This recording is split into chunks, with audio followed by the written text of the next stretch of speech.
Okay, I believe we are live. Let's have a wee look. Yes, we are. Fantastic. Right. Hello, guys. Hello, everyone. We sound check, first of all. Can everyone hear me okay? Just give me a thumbs up or a yes. Hopefully you can hear me fine.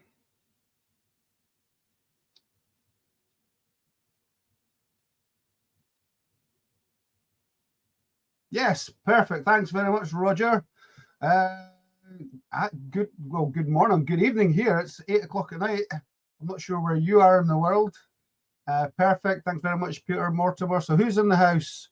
We have Robocop, Roger Gibbons. Fantastic. We have, let me see, Peter Mortimer. Peter, where are we? Sorry, Peter Yackel. I hope probably saying that wrong. I do apologize if I am. Thanks very much for joining me in this live stream. This is an experiment as much as anything else, just running a live stream. What I'm going to try and do is actually work out how to connect the Dwarf 2 directly to the computer. I'm thinking about running an Android emulator on the computer. Have the computer and the through the Android emulator connected to the Dwarf software and connected to the Dwarf 2 telescope. So I think that's possible. And if it is, it means we're going to run a live and actually have the Dwarf 2 up on the screen and like do imaging with you guys. You know, we could suggest some targets and such like. I think that would be good if I can work out how to do that. So I'm currently playing with that.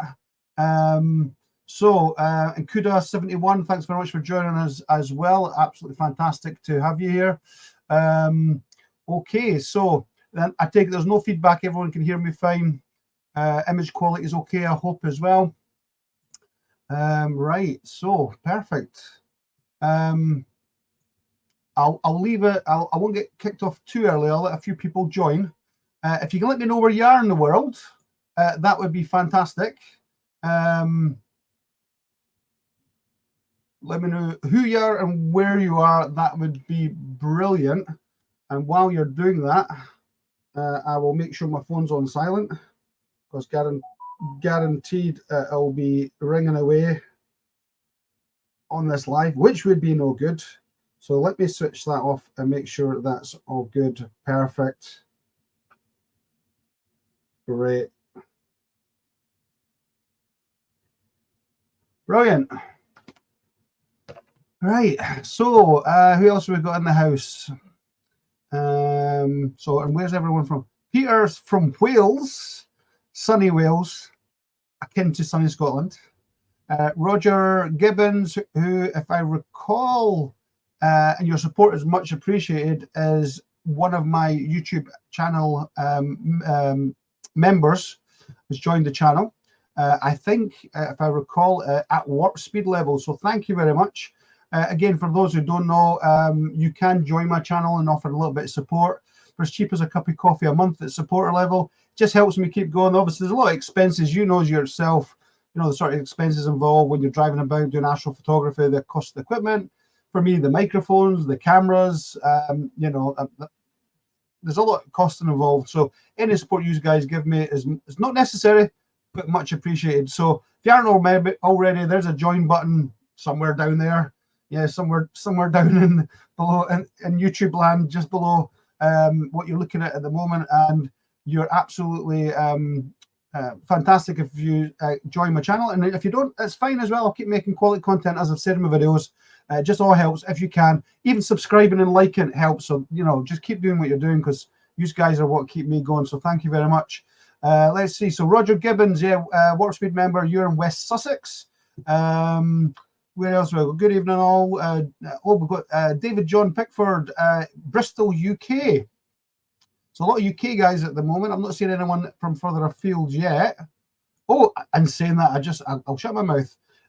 We've instantly got the Eleanor Adventures with Simon Walker from Pennsylvania. So thanks very much. If I'm right, it's just after 3 o'clock p.m. there. or round about there. That's New York time. I'm not sure where Pennsylvania is and whether you're your EST or some variation from that. It's 8 o'clock p.m. UK time.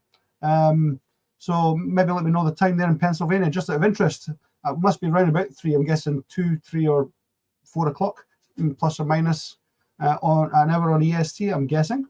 We've got, I love that, Bumcrack Watch Co, Paul, Darvel Droid Observatory. Welcome. Thanks very much for joining me here today. We've got, oh, who else we've got? Stern Legug. Oh, I'm butchering your name. I apologize. Stern Leguger. I know it's no. I know you don't say it like that, but what can I say? My mouth just doesn't work that way. But thanks very much for joining me. It's great to have you from Germany. We've got Paul Bilcock from Bedfordshire. Love that part of the world. Actually, one of my other hobbies is metal detecting. You may have not known. I don't think I've ever mentioned it. So I love getting down south, down to England, and doing a bit of, because there's so much history and population through the last couple of thousand years. Do enjoy getting down to the Bedfordshire area, and I've actually had some nice finds down there as well. So yeah, if I'm not hunting stars, galaxies, nebulas, I'm hunting for treasure, which is not a bad thing. Who else we've got? CS Rodney, hello from Trinidad and Tobago. Oh, thank you very much for joining me. I wonder what the time is there. Maybe you could tell me. Some weird, I'm assuming it's some very opposing time to 8 o'clock UK time. We've got Mactham MA, hello, well, where else? I just jumped, hello from Jordan. Brilliant, fantastic. Thanks very much for joining me. Again, I've got people from all over the world, it seems, at the moment, all different time zones. Sure, have you got an, this is from Robocop, sure, do you have an Instagram page so we can all share our Dwarf 2 images? No, but that's a great idea. I was thinking about trying to build up a community page for not just my images, but everyone is a member of Astrodwarf Ventures YouTube channel, subscribers and members. Try to create something like Instagram, absolutely. I have been looking at Twitter. That's a place where I'm thinking about obviously getting. I do have a page, but I've not been doing anything with it. It hasn't been active. But Instagram, yeah, that's a good idea. I'll look into that and I'll do a community post on this channel. I'll do a community post if I get that running with a link to that, and you can all share your images there. That would be fantastic as well. You guys have been fantastic. You've been sending me some images the last few days. I'll just make sure nothing's come in the last few moments that I've missed. Not at the moment. Great. Okay, that's fine. I'll put together a lot of compilation of some images that have come in, which is great. I've got Dennis Hogarth from Northeast England. Northeast. So what we're talking about, let me think, would that be Newcastle? Somewhere, York, as far up as York, Newcastle, Leeds, maybe. That's a bit further down, I'm guessing. But anyway, great to see you. We've got Bob Lewin. I've got one of your images, or at least one Bob Lewin to show from New Jersey, USA, that you sent me. So thanks very much for contributing. Again, it's just to try and share some images and you know, have a wee look at the sort of things that people are doing with the Dwarf 2 telescope. I've got a few ideas what I want to do this month with the Dwarf 2, as far as like you know, top picks for January 2024 of images and targets to capture. I'm thinking about having a little again, we could do this on Instagram, you know, where we all sort of try and image the same targets and see, you know, if we can get through a list, if we can do like a top 10 for January, the top 10 for February, and see if we can get them imaged. That would be an idea. That's something I've been thinking about as well. I love the Instagram idea. Thanks very much for that, Robocop. That was a great idea. Who else we've got? Ken Green from Somerset. Hi, thanks very much for joining me, Ken. Chris Richard, hello Chris, how you doing? CS Rodney, 4:07 p.m. Now, where were you again? You were in Trinidad and Tobago, right? Okay, so well, at least you're in the PM. I'm not getting you out at like 2 o'clock in the morning or something. Not that I expect you to join my channel if it was only 2 o'clock in the morning. I'd expect you to be sound asleep and saying, I'll catch the replay on YouTube tomorrow. But thanks very much for joining me. Really appreciate it. Douglas Hall from Ottawa and Canada. you must be round about the, again, 2-3 p.m. mark, I'm guessing. Douglas up in Canada. Carol Saunders, evening all. And you're from, where are you, Northamptonshire? Colin Stevens, in the backcountry near Birmingham. So hopefully you've all gotten some nice day. I mean, who's going out tonight? Let me know as well. Sean, George, good evening, George.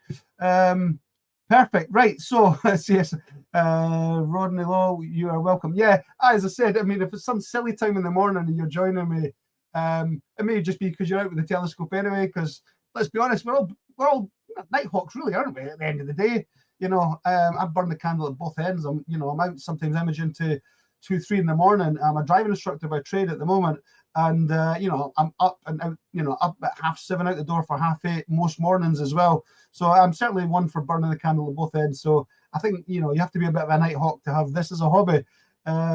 So let me see who else we've got. Let me see, Sean George from Milton Keynes.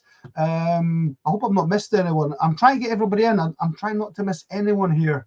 Let me see if there's anyone. Dennis Hogarth, I think I've got you, Dennis. Let me see and make sure I've not missed anyone near the Cura 71 Robocop. I think I've mentioned everyone that's in the stream thus far. I'd hate to be rude and miss anyone. New member, Eleanor Adventures with Simon Walker. New member. Oh, thanks very much. That's so much appreciated. New member, brilliant. Thank you. What can I say? I always feel a bit embarrassed when people join me. It does help me. It lets me know that people are enjoying what I'm doing, and that is brilliant. And obviously support my channel, helping me going. As I said earlier, there's a lot of expense and more than I even thought about. You're looking for, not you've got a particularly decent camera at the moment, but when I'm recording now, I've got a couple of cameras, GoPros I've had to buy and things for doing the the astrophotography out and about, try to record what I'm doing, making a video. So not only the Dwarf 2 app page, but also with me running about and setting it up and all that sort of stuff. Try to do some. I'm doing something now. I'm trying to get, obviously, while I'm imaging for say 3-4 hours, actually having a panoramic of the night sky moving as I do it with a GoPro as well. So things like that I'm looking at. Decent quality sound, because the wind blows and the next thing you can't hear people.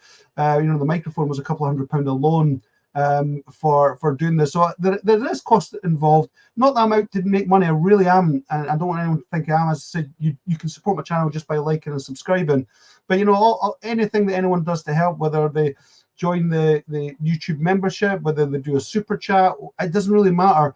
It all adds up and it all helps me. It sticks an extra 10 or 20 pounds worth of fuel in the car before I drive down the Scottish borders, or a couple hour drive down and back up again. So it's all great. I love doing it, and I would do it whether I had any members or not. It just helps and it supports and it shows your appreciation, and it really is appreciated. So thanks very much. Brilliant. Oh, and I've got a Carol super chat. My God, this is fantastic. Thank you very much. Again, slightly embarrassed, to get it, but brilliant. There's a coffee. Yeah. Don't know if you can see my mug. There you go. So there's a nice hot coffee for me. Thank you very much. In fact, that's a good couple of coffees. So again, more than appreciated. It's absolutely brilliant. And if you are a member, say hi. Let me see you're around. We've got Roger Gibbons. Good evening from Roger. He is a Warp Speed member. So that's brilliant. Thanks very much. I don't know how I can automatically show your messages. This is all new to me, using StreamYard like this.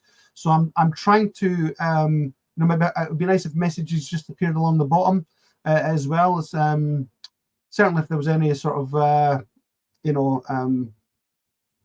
prominent messages or anything that I wanted, to share with other people, highlight any questions, for example. So I'm sure there's a way of doing it. I just haven't worked out how to do it yet. So bear with me. This is all new to me. So absolutely brilliant. What can I say? It's great. How many people have got online right now? Let's see if we can see how many we've got on. I think that's 22 watching right now. So that is brilliant. Let me just double check. 22 yous guys. Nothing better to do on a Saturday night. I mean, really. Well, let me but great. So obviously, there's a few things I want from to try and achieve from this live chat. It was that don't ever be embarrassed. Keep up the great work. Oh well, thanks very much. Yeah, and I know. I mean, I see people. I mean, I'm a member of some YouTube channels I've subscribed to and joined, and I'll go in their chats and I'll even do like a super chat or something like that. And I don't think twice about it. Like someone like, for example, I don't know if you guys follow NSF Live, NASA Space Flight. For I'm big. I love the Starship, SpaceX, and watching them. There should be another launch, hopefully, maybe within under a month or two, perhaps an orbital flight of Starship. Anything space, I love anything space. So I'm always on their channel, and I'll always support them by doing a super chat or something like that. And I never think twice about it, but when it's coming at me, I don't. It just feels a bit embarrassing. That, I don't want people think I'm begging or something, because I'm really not. But your support is really appreciated. As I said, help put some fuel in the car and get me to my next Astro-Dwarf adventure, which would be great. So brilliant, guys. Thanks very much. Robocop, love the Scottish accent. Oh, thanks. As long as you can understand me. I do have a tendency to talk quite quick. What you won't see is when I'm making my videos, I have to try and slow down, be a bit more pronounced, and I'll probably do about, honestly, 30 takes for every 5 seconds you guys see, because often I'm mincing my words. It's weird when you get a camera in your face and all of a sudden you lose the ability to speak. You're just like, you can't speak. It's crazy. So you do take after take after take. And then, of course, you've got to go through all your takes and find the one you want to keep and put that put that into the timeline on the video. So, I'm not a natural extrovert at all. If anything, I'm an introvert. So I find this, quite perplexing, and a little bit daunting, to be honest. But, I'm trying to go over it because I'm loving it. I'm loving the community. I'm loving the Dwarf 2. I'm loving sharing what I'm doing with you guys. And the feedback you guys keep giving me keeps me going. And getting me over my little bit of, embarrassment and anxiety about, being in front of a camera and talking to you guys live, because it is all new to me and it's not natural to me. It's certainly, it's, if anything, it's complete, opposite of natural to me. So I do appreciate all your support, all your feedback and your comments, because it's just good. Let's be honest, this is a great hobby we've got, and I'm just trying to be a little contributor, in a big pool of people that are doing astrophotography. Obviously, I specialize specifically for the DWARFLAB Dwarf 2 telescope. That's my tool of choice. That's my go-to tool, and I'm just loving it. I love its portability. I love its versatility. DWARFLAB as a company, again, leave your comments. Let me know what you guys think of DWARFLAB themselves. The not just the telescope, but how they're trying to innovate. If you've had to deal with their support team, I think they're fantastic. Their support team get back to you straight away. They'll arrange a live chat with you and talk you through processes. I just think they're absolutely fantastic as a company, and they're constantly innovating and obviously try to keep up with the newer technologies. I'm sure the hardware will develop, and until then, they're doing their best, obviously, for the development of the software and innovating. And I don't know about you guys, but I love the new app. I think if you saw the little video I put out last night, where I was looking at specifically the autofocus, I always had problems, horrible problems with the old version trying to get focused in. Autofocus, it seemed to get on it, go right past it and stay off it. And you had a star that looked like Jupiter almost, and it just didn't work for me at all. That's why I generated that. I made that Batonov mask. I'm sure you've seen the videos of that. If you want that, there'll be a link in the description below all the videos where you can go to the eBay store and buy one if you haven't got it already. And I did a little comparison, just using autofocus and then getting autofocus and then putting a Batonov mask on to the lens and seeing if I could tweak it at all. I think it was slightly out, like by 1 bar. I was able to tighten it up with the Batonov mask. But they've done a brilliant job, haven't they? I think, at least for the autofocus. It seems quite slow. It takes its time, but it does work very well. I wouldn't have any issues using that without the Batonov mask and doing any tweaking. I think it's that close. I mean, it's like 1 notch off perfect. So I think they've done a fantastic job with that. Let me know what you guys think of the new software. Anyone having problem using it? Anyone struggling with the workflow? How are you guys finding the autofocus and the other features? Is it working for you guys? and what do you feel about it, and where do you think they should take it next? I'm going to have a quick look at the comments again. Let me have a look. You need to get yourself over to America to watch some. Let's show that. You need to get yourself over to America to watch some of the launches if you get enough time for YouTube to pay for a trip. It would be good to see. I tell you what, that would be amazing, wouldn't it? I'd love to go over and see a Starship launch live, especially if it's the orbital. If you saw the last one, Flight 2, they managed to get separation. The Starship actually started to power up to the outer atmosphere before, obviously, they lost telemetry, and I think they had to do an abort on it. But, you know, this time it looks like they probably will get orbital insurrection with the Starship and some sort of burn back with the heavy booster. So, yeah, fantastic. I'd love to see that. Love to see that live. Don't think the wife would be too happy if it just says, I'm making a video on my way to the States. I'll see you in 3 weeks. So, yeah, my wife, she is absolutely brilliant. She supports everything I do, although she might not understand it all, everything I'm doing, or even, you know, particularly interested. But she does support me. Like when I'm, say, midnight, you know, how many husbands at midnight say, I'm just popping out, I'll see you in 3 hours. And the wife just goes, aye, fine, we'll see you when you come back. So she's absolutely brilliant. I may have less time come June to do as much as I would like, because my wife is actually carrying the next Astro-Dwarf Adventures YouTube subscriber. We're expecting a wee baby, a wee baba, come the middle of June. So that will be another new adventure for me. So that'll be interesting. We'll see how that one goes, and hopefully I'll be able to get him or her into astrophotography and using Dwarf to. I mean, I'm hoping that baby, when it gets a bit older, toddler-esque or above, can be coming on my Astro-Dwarf adventures with me out in the caravan. That would be fantastic. So yeah, all changing. It's all changing. It's all good fun. Right, let's see what else we've got. Let's have a look. Let's have a look at. So I'm trying not to miss any messages here, because they are coming in thick and fast. Where are we? Let's have a look.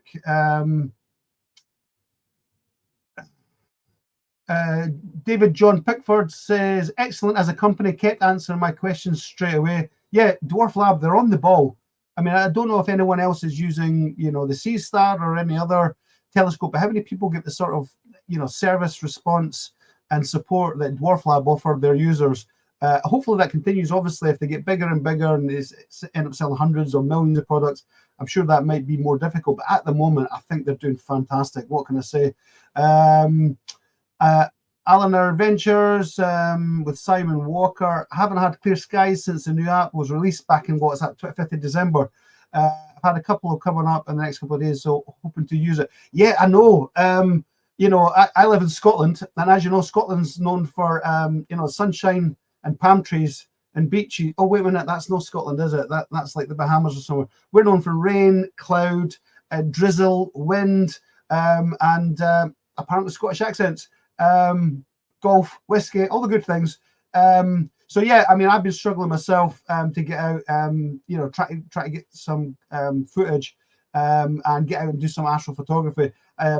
As you'll see in a moment, I'm trying to run through a list of top 10 of targets for January, and I'm going to try and image all of them, and I'm going to make a little video if I can, sort of, you know, detailing you know, my adventures, try to capture those images, whether it's out in the backyard or whether I'm having to drive further afield, Scottish borders, Scottish Highlands, whatever it happens to be, to get some good dark skies and the correct facing horizons, you know, because some of them are low on the horizon and say to the east, and maybe I have no visibility at all from the east. So I'm trying to find a valley that's sort of east facing, you know, I can get the side of the hill and get a bit of elevation. So things like that as well, you know. It's very hilly where I am, you know, not very flat. It's not Holland. So sometimes I really have to travel and look at, you know, maps and try and get the right facing slopes to get the horizon that I'm looking for certainly some of those lower objects on the horizon. So yeah, part of the adventures. Let's have a wee look. What else we've got? Where are we? Let's have a look at this one. This is from Wooly Carroll. Thanks very much for joining me, Wooly. I found your channel where I was looking for more info on the Dwarf 2 taken me over a month to research as the images I've seen look too good to be true. See, mumbling my words. Yeah, I know it's amazing. I think it depends a lot on the image you're taking and the skies you've got. You know, if you're lucky, you can get some really dark skies, very low light pollution, and you know, then even some of those smaller, fainter DSOs, you can get half decent images with the Dwarf too. Light pollution filter, if you're up anywhere near a city, the UHC filter that DWARFLAB do is brilliant. I'm doing a couple of videos at the moment, making up a video at the moment, where I'm actually going right into the centre of Edinburgh, one of the most light polluted cities in the UK, not the world, and I'm going to try and take images with and without the light pollution filter, just to see how much of a difference it makes, whether it's even possible to image without the filter or whether you're just bled out with the light pollution, and how effective that UHC filter is. So I'm doing that. I'm currently trying to get that together. I'm looking for locations where I can film and get good views of the sky with the most light pollution possible. So that's what I'm looking for at the moment. That's the sort of thing I'm doing, and hopefully bringing that content later on this month if I can do that. Right. I had no issues with this. Is Robocop. I have no issues with the app. But I would like to Sky Atlas. Yeah, I mean that's one thing with the Sea Star. Their software with the Sky Atlas does look amazing. Now, not that I've heard any whispers, but in casual conversation with a few people at DWARFLAB, one in particular, it has been mentioned and certainly even hinted in the last live I had with them that the Sky Atlas is something they are working on. It would not surprise me at all if, you know, within, you know, a short period of time, hopefully less than a few months, there might be a new update of the software, and if that was to include the Sky Atlas, well, that would just be fantastic, wouldn't it? So I have no whispers, so you're not getting the scoop here or anything. But it's honestly something from the indications I got when talking to them in the last live and chats I've had via Messenger and such like with DWARFLAB, I believe it's something that they are seriously trying to get developed, and I hope as soon as possible. Next update would be great. I don't know. There's no Chinese whispers here, but it is something I'm pretty sure they're definitely working on. Right, let's have a look. Carl Saunders, congratulations to you both. Oh, thanks very much for me going to have a baba in June. Yeah, the wife. So as I said, the wife's been great, and she's going to let me keep going out into the wee hours of the morning, even when the baby's here, to keep trying to produce contents for you guys. And who knows, it might be baby in the back sleeping while I'm driving. We'll see how that goes. But yeah, exciting times. And thanks very much for that, Carol. Much appreciated. Oh, brilliant. Thanks very much, David. Congratulations. Thank you very much. Sean George, congrats. Starting nappy time. Well, yeah, listen, the last time I was a dad of a baby was 19 years ago. My youngest son's 19. My oldest son's 25. I've got two stepkids as well. They are 10 and 15. I better get that right. I'll get shouted at. Yeah, and I have 25 years between my youngest now and my oldest. So, aye, interesting times. And yeah, I'm not afraid of it. Listen, I'm Scottish. We're brave. I can handle a dirty nappy. I can do it. I can do it. I can deal with it. Not a problem. You can deal with the Scottish weather. You can deal with anything. Roger Gibbons, congratulations. Thanks very much, Roger. Same with Lena. Thanks very much.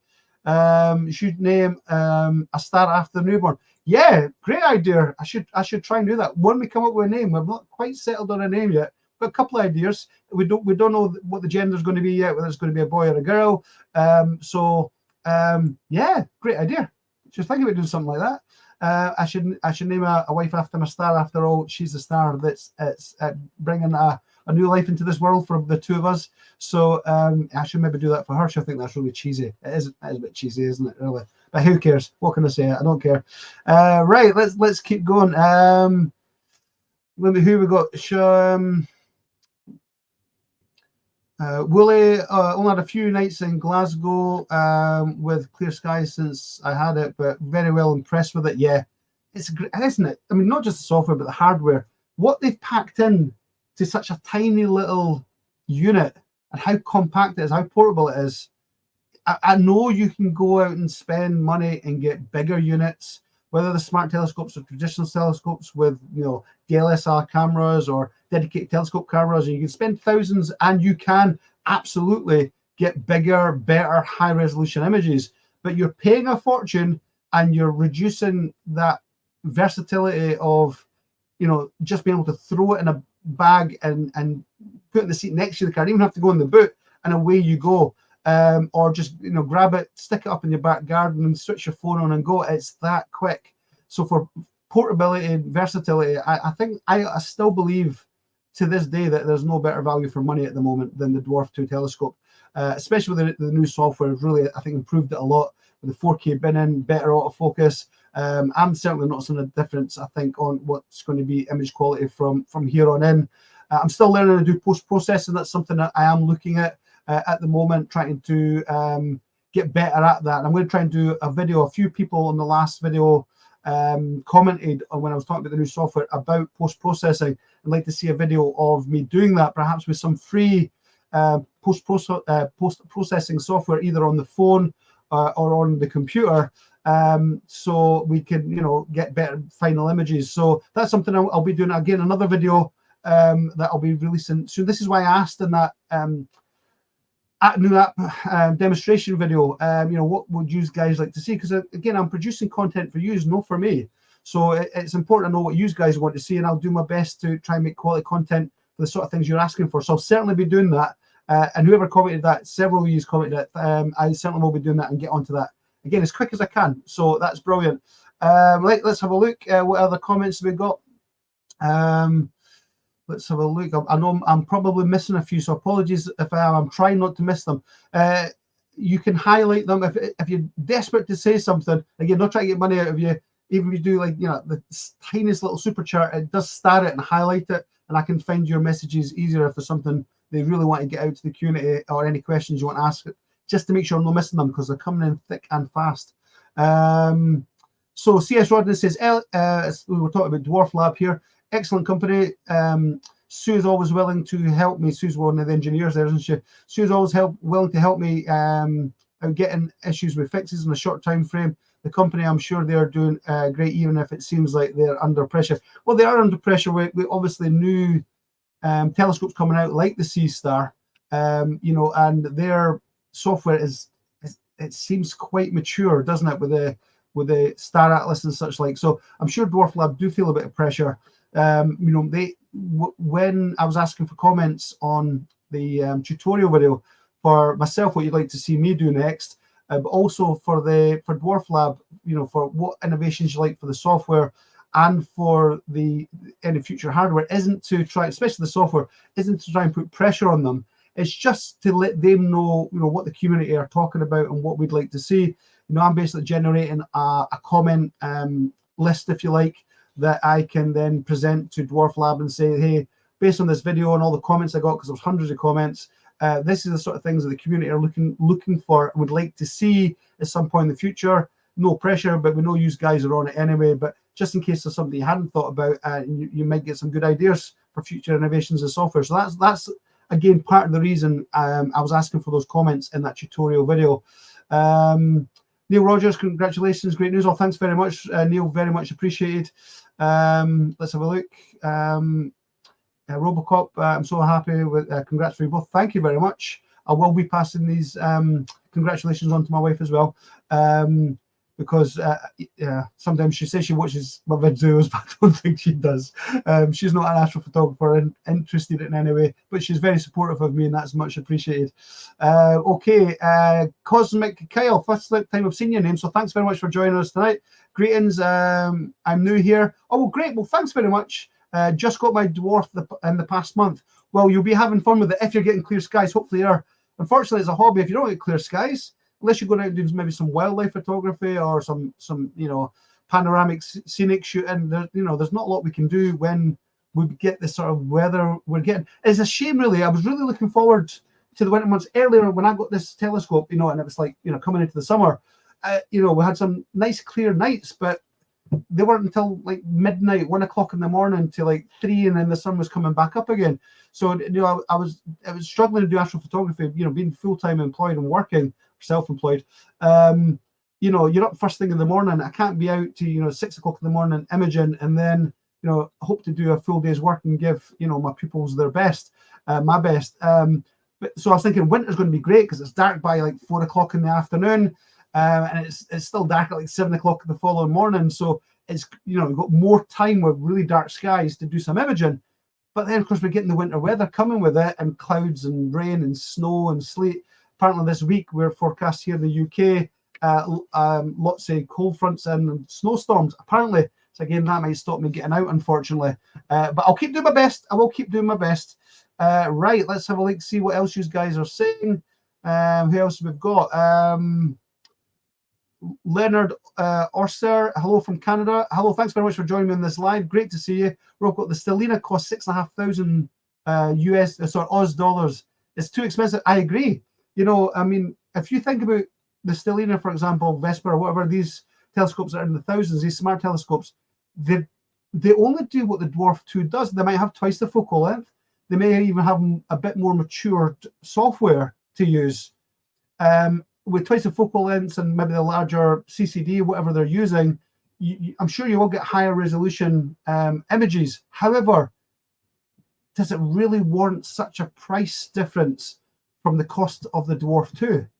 And people call the Dwarf 2 entry level, but to be honest, if you were to compare two images side by side, yes, I'm sure you would see a quality difference with the $6,500 Aussie dollar telescope compared to, you know, I don't know, the Dwarf 2 would be in Aussie dollars, maybe 800 Aussie dollars or whatever it happens to be. I'm sure there'll be an image quality difference, higher resolution, but would it really validate 8 times the expense? Maybe it does.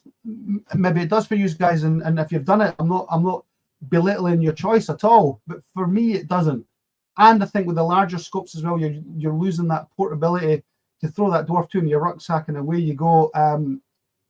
I just think it's the best of all worlds at the moment for the price point that's coming in at, and what you actually get for that price point, and the portability and the versatility of the software and of the hardware. For me, I think there isn't anything better anywhere near the price. People could argue the C Star, but again, that is larger, and it is, I believe, a little bit more expensive. But I'm happy with the Dwarf 2. You know, unless something comes out that's the same price, 5 times the focal length, just as small, just as portable, I wouldn't really see ever any reason to change from it at the moment. I'm sure in 10, 20 years from now, DWARFLAB themselves will have a Dwarf 3, Dwarf 4, and you know, and they'll still stay competitive with the rest of the market. I have no doubt about it, because they seem like a team that really innovate both hardware and software, and they're constantly going for it. So I'll support them in any way I can, and hopefully you guys as well will as well. Right, let's have a look. Kiss Richard, wishing you all the best from Hungary. Thanks very much, Chris. Has anyone upgraded their bag to hold all the extra gadgets and a tablet? Yeah, to be honest, when I go out, I've got a backpack that I can put everything else in. I've got a large screen Android tablet that I'm using now as well to get. It's just nice to have that larger image while you're imaging. I can get the Dwarf 2 and everything else in, all the filters and such like. Yeah, so absolutely. But again, it's one backpack and everything's in there, bar perhaps a tripod. If you've got a larger tripod, that's on a separate bag, or you're just carrying it in your hand. Let's have a look. Based on your GPS location software, we'll eventually be able to tell if you have a target you want to photograph from the list, and the software is available to you right now. Yeah, true. I mean, obviously, it knows where you are in the world. There was a few comments on that. I'm not sure. I'll have to look into it to make sure I'm giving you the right information here. When you go to the catalog within the software, when you click on an object, if it's not available, it does actually say below the horizon. So you're not actually having to click on an object, it tries to plate solve it and then says, I can't get to it, it's below the horizon. When you click on, say, Orion Nebula, if it's below the horizon, it won't actually take you out of the catalog. It just get a message saying this is below the horizon, and you have to choose another target. That does save a lot of time. I'm not sure if they highlight it, if it's bolded or a highlighted image, if it actually says M42 and it's bold, or the image of it's bolded or highlighted anyway. But certainly, if you click on it, it won't let you go to it if you cannot view it at that moment in time. So that does save time. The old one, you click on something, it would try and salute it and plate solve and fail. But this isn't doing that. So I think in that sense, for me, it is saving a lot of time. Okay, Sean George, I had the Equinox, cost 2,500, just sold it due to health issues. Too heavy for me to carry around. Yeah, great kit. I'm sure it is a great kit, but you're right. You know, 2,500. I'm sure it had great imaging. I'm sure you had some great results with it. But if you're having to lug something really heavy around, especially if it's not near your car, you're driving somewhere, dark skies, and then you're having to set up and you're back and forward carrying heavy kit, rather than just throwing a backpack in and away you go. Clean your flask of coffee in there as well. I think for that reason, again, I love the portability of the Dwarf 2 as much as I love the software and the hardware. The portability for me is great because I am out and about, and I've always got in the car with me if I'm out, and just in case I happen to see some dark skies, clear skies, I've got a nice view of a certain direction, cardinal direction, north, south, east, west, and some great skies, then I'm ready to use it in a heartbeat. And it takes yourself, it takes a minute to set up both the hardware and the software together. How about live video post-processing? We can all chip in and contribute together. Yeah, brilliant, David Rankin. I think, again, I've just seen you here. So thanks very much for joining me on this. Yeah, in case you just missed that, I did say earlier, I am looking into doing a video on post-processing for our images, whether it's on the computer using something like Serial. I've been using Affinity Photo 2. I saw an image. You'll see an image coming up that someone and they just used Google Images to do it post-processing. I didn't even know you could do that, and I really like the image. So you'll see that coming up in a moment. There's certain. I'm going to look into the different ways, both paid and free ways of doing post-processing to get easily the best results without getting too technical. So again, it's something we can do quickly and versatilely and get onto the next piece of work. So yeah, thanks very much for that, David. I'll certainly get onto that. Thanks for joining me on this live stream here. It's just a chat. I just want to hear from you guys. It's just a chat, and obviously I'll be doing the prize draw based on the new app demonstration video and showing some of your images. So again, just try to build this community and let you guys have a voice as well, because it's not about me. I do this for you guys. So I'd love to hear anything you guys want to say. Bring it up, and I'll try and include it in this live. Any questions, any comments, any observations you've made about using the Dwarf 2, for example, as well, that would be great. David John Pickford, I'm learning Cyril. Yep, I've been looking at that as well. There's a channel. If you're not watching him already, and I have spoke to him a couple of times, we're going to try and do something together where we're doing some post-processing, and he's going to basically show me how to use Cyril properly. If you're not already, I'll bring this up now just so you can see it. If you're not already, have a look at, sorry, it's just taken a bit of time. Here it comes up, Scott Cass Astrophotography, Scott C Astrophotography, I should say. He does a lot of post-processing videos. Find him on YouTube. If you haven't already, this is a free shout out to you, Scott C. I've seen some. He uses Cyril, I think, predominantly, and he's looks at a different. Because he's more general astrophotography, not just the Dwarf 2. So he's using the C Star. He's done some comparisons against the Dwarf 2 C Star, for example, as well.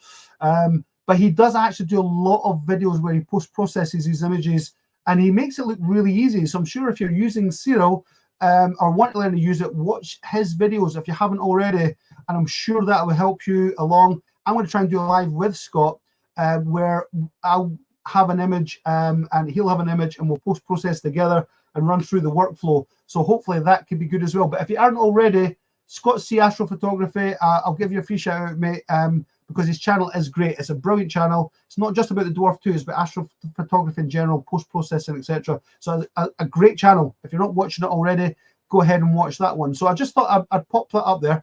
Right, okay, so again, getting back to it then, let's have a quick look at the messages. I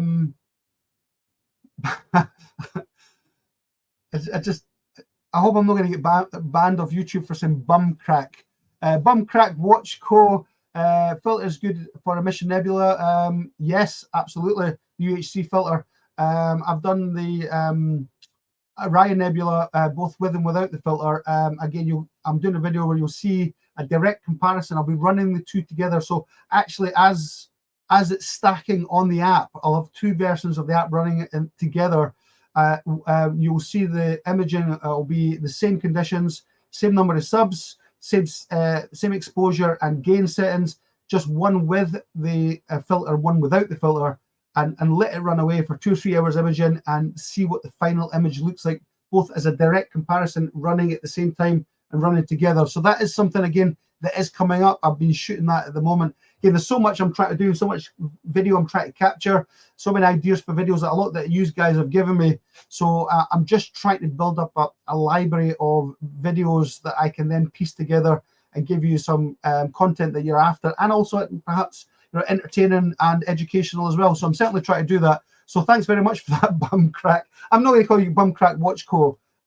Bum crack, it just makes me laugh. What can I say? I'm a man with I find things like that funny. I probably shouldn't, but I do. So bum crack, thanks very much for your comment. Brilliant. Okay. I'm using David John Pickford. I'm using Serial to alter my images. David, maybe send me a couple of, I don't know, I can't remember if you have or haven't. I don't remember seeing your name. I'll put my email address right now in the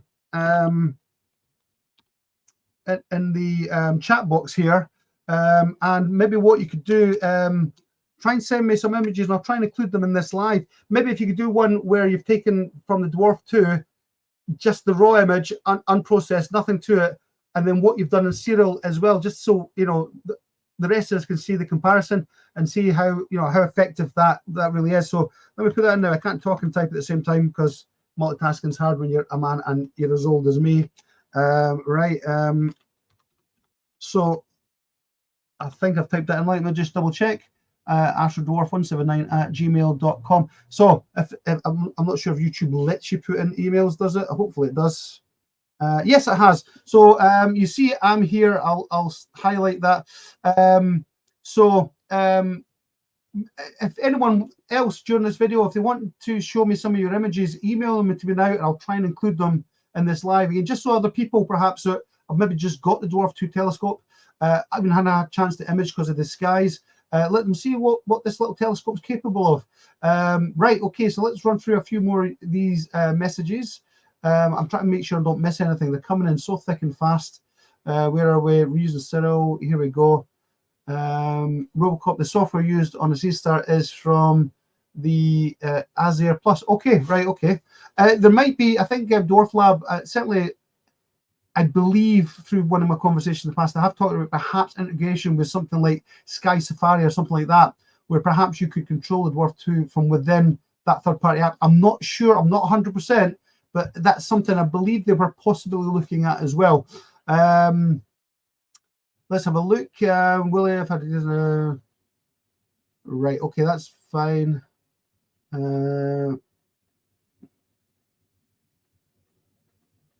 Somebody would like to get, oh, so they're talking about upgrading the bag. Sorry, I'm just reading a few of the messages here. The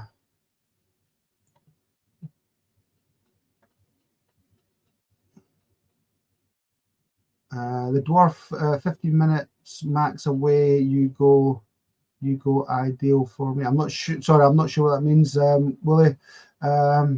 Perhaps there's a channel we can help with some of the photos to include in the app. Yeah, absolutely. Using old camera bag. Robocop having a clear night sky in Sydney for a while now. See, again, when I think about Australia, I think about, big skies, empty skies, sunshine all the time, so cloudless nights. Probably entirely wrong. But when I think about Australia, that's what I think about. Set the record straight. I'm sure your weather's probably comparable to ours in a lot of ways. Cosmic Cow, I live in where I'm at, Indiana, USA. Winter is cloudy, but I've managed to get several good captures. Fantastic. Willie, would you know if the Dwarf do a charger to save charging from the unit all the time? Yeah, I mean that's something that I believe that they talked about. I certainly mentioned that in a live rhythm when they were doing the demonstration of the new software, when they were doing it. And one of the questions I asked them was, you know, even if you've got a spare battery, of course, you have to charge it in the Dwarf 2 and then take it out and put the flat one in and charge that. A separate charger would be great. However, of course, the thing is, if you're doing a long, one thing I thought about, if you're doing a really long capture, unless you're plugging in an external battery, which I do, I've got one of these little power bank stations, and I plug it into USB-C, and that means, actually, it's brilliant. The Dwarf 2 uses that before it uses the battery within the Dwarf 2, the internal battery. So you can literally go all night long. If you haven't got it, the problem is you can't do a hot swap. You can't take out the battery and quickly stick in the charge one. So if after a couple of hours you haven't finished imaging, you'd actually have to stop imaging, switch off the scope, put in the new battery, switch the scope back on. There's no way of doing a hot swap. So if you're running, say, you know, 1,000 sub stack, a 999 sub stack, where you can do a hot swap and not disrupt your current stack, you'd have to stop and start again. So, but unless you've got an external battery, and as I said, you get a big external battery, plug it in, and literally it'll go all night long, and doesn't even use the internal battery. It seems to not go down at all. In fact, when I had my external battery plugged in, I noticed that the charge on the Dwarf 2 was actually going up. It was charging the internal battery as I was imaging, which was fantastic. So that's certainly one solution for people who are looking to have longer subs, maybe longer sessions if you've got a long, dark, clear night. Right, okay, let's have a keep reading.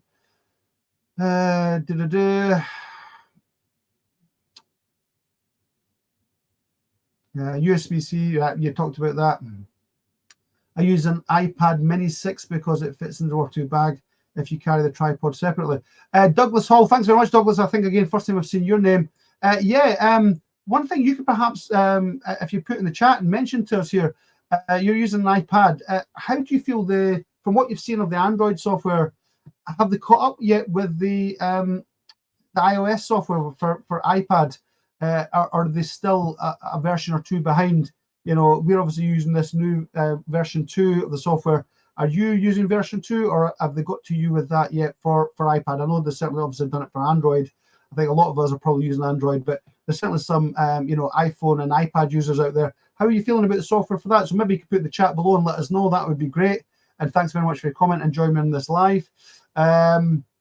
Okay, Neil Rogers, took my Dwarf 2. This is a great message. Here we go. Took my Dwarf 2 on holiday recently to the Canary Isles. Got some great images in next to no time. Sadly, back in the UK since getting home, I had little opportunity to image the Dwarf 2. Yeah, it's just the weather's been terrible. I said apparently we're due heavy snow and snowstorms all the next week. So we'll see how that goes. But thanks for your comment there, Neil. Very much appreciated.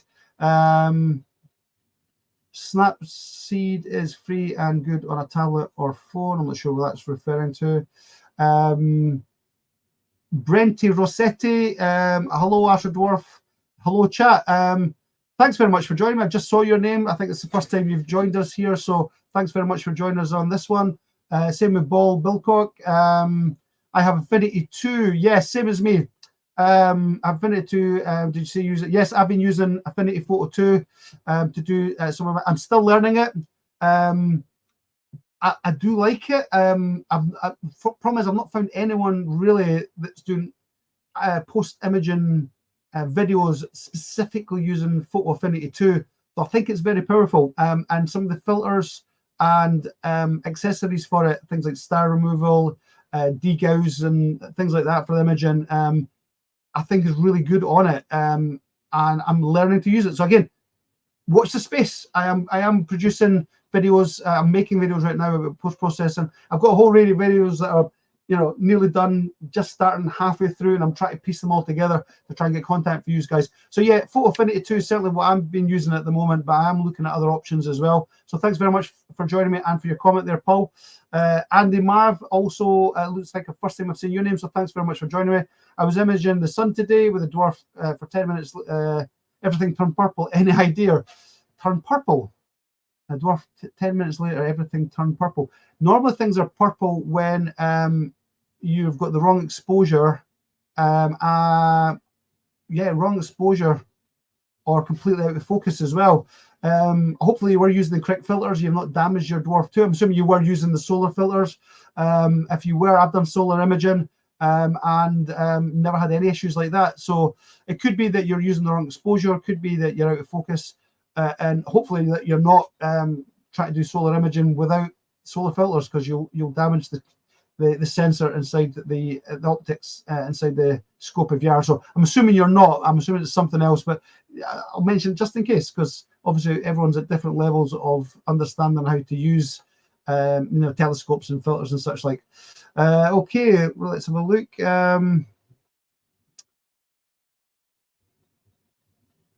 So somebody's using Lightroom. Roger Gibbons is using Lightroom, I'm assuming, for doing your post-processing. Again, something else I'm going to look at. Robocop, Scott is great. That's how I learned to do. Yeah, so you're talking about Scott C. Astrophotography, the channel I showed. This channel here. It's honestly, if you want to learn about post-processing, I think particularly or especially in serial, look at this channel. He does a lot. He explains it very clearly, and it goes through the workflow in such an easy fashion, and he makes it look easy. So perhaps it is if you do what he's doing. So Scott C. Astrophotography, watch his channel if you're interested in post-processing of images, especially in serial. Okay, so let me just get rid of that just now.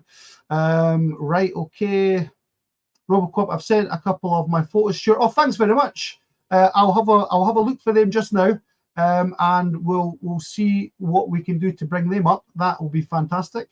Let me see. It would be brilliant if we could see Sky Safari through Dwarf 2. Yeah, as I said, I think they have talked about perhaps making an API for Sky Safari, so you can control the scope through Sky Safari. Probably still imaging within the Dwarf app software, but perhaps for the target finding using Sky Safari would be great.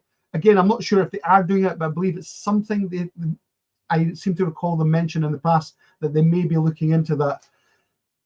Excuse me, all my talking. If you don't mind, I'll have a wee sip of my coffee. It's a dry throat, and I'm going to turn this little heater off now. I'm out in my man cave. The back of my garage I converted into a little place where I can do my 3D printing for the accessories for the Dwarf 2. I've obviously got my computer out here. I can do a lot of video editing and post-processing of the videos, and obviously I'm doing my live out here as well. So I've got the little heater on because it's pretty Baltic at the moment. I think it's only like 2 degrees outside or something at the moment. As I said, we're due snow. So this little garage with a tin roof does get cold pretty quick. So let's keep going. Let's see what else we've got to say. I'll have a look for those images in a moment, Robocop, and we'll see what we've got. Paul Lewis, it would be brilliant if he could. Sorry, I've already read that.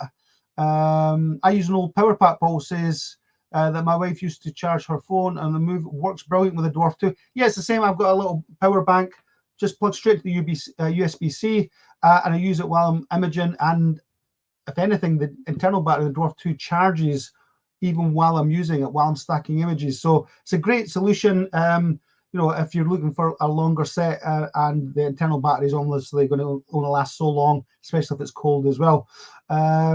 Douglas Hall, yeah, an answer to the question then. The iOS software is the newest update and it works fine. So great. All right. So if you're using an iPhone or iPad, you're now using version 2 software as well. That's great to hear, because I knew that the Android came out first. It came out on the 25th of December. I'm assuming the iOS one came out a little bit later. But I'm glad to hear that. So hopefully, because that was something a lot of them were saying in the past, that they felt that in the older version of the software, that there was not the same functionality and features on the iOS version as was the Android version. So I'm glad to see they've got it out, and seemingly the same version as you're using on Android. So thanks very much for that, Douglas.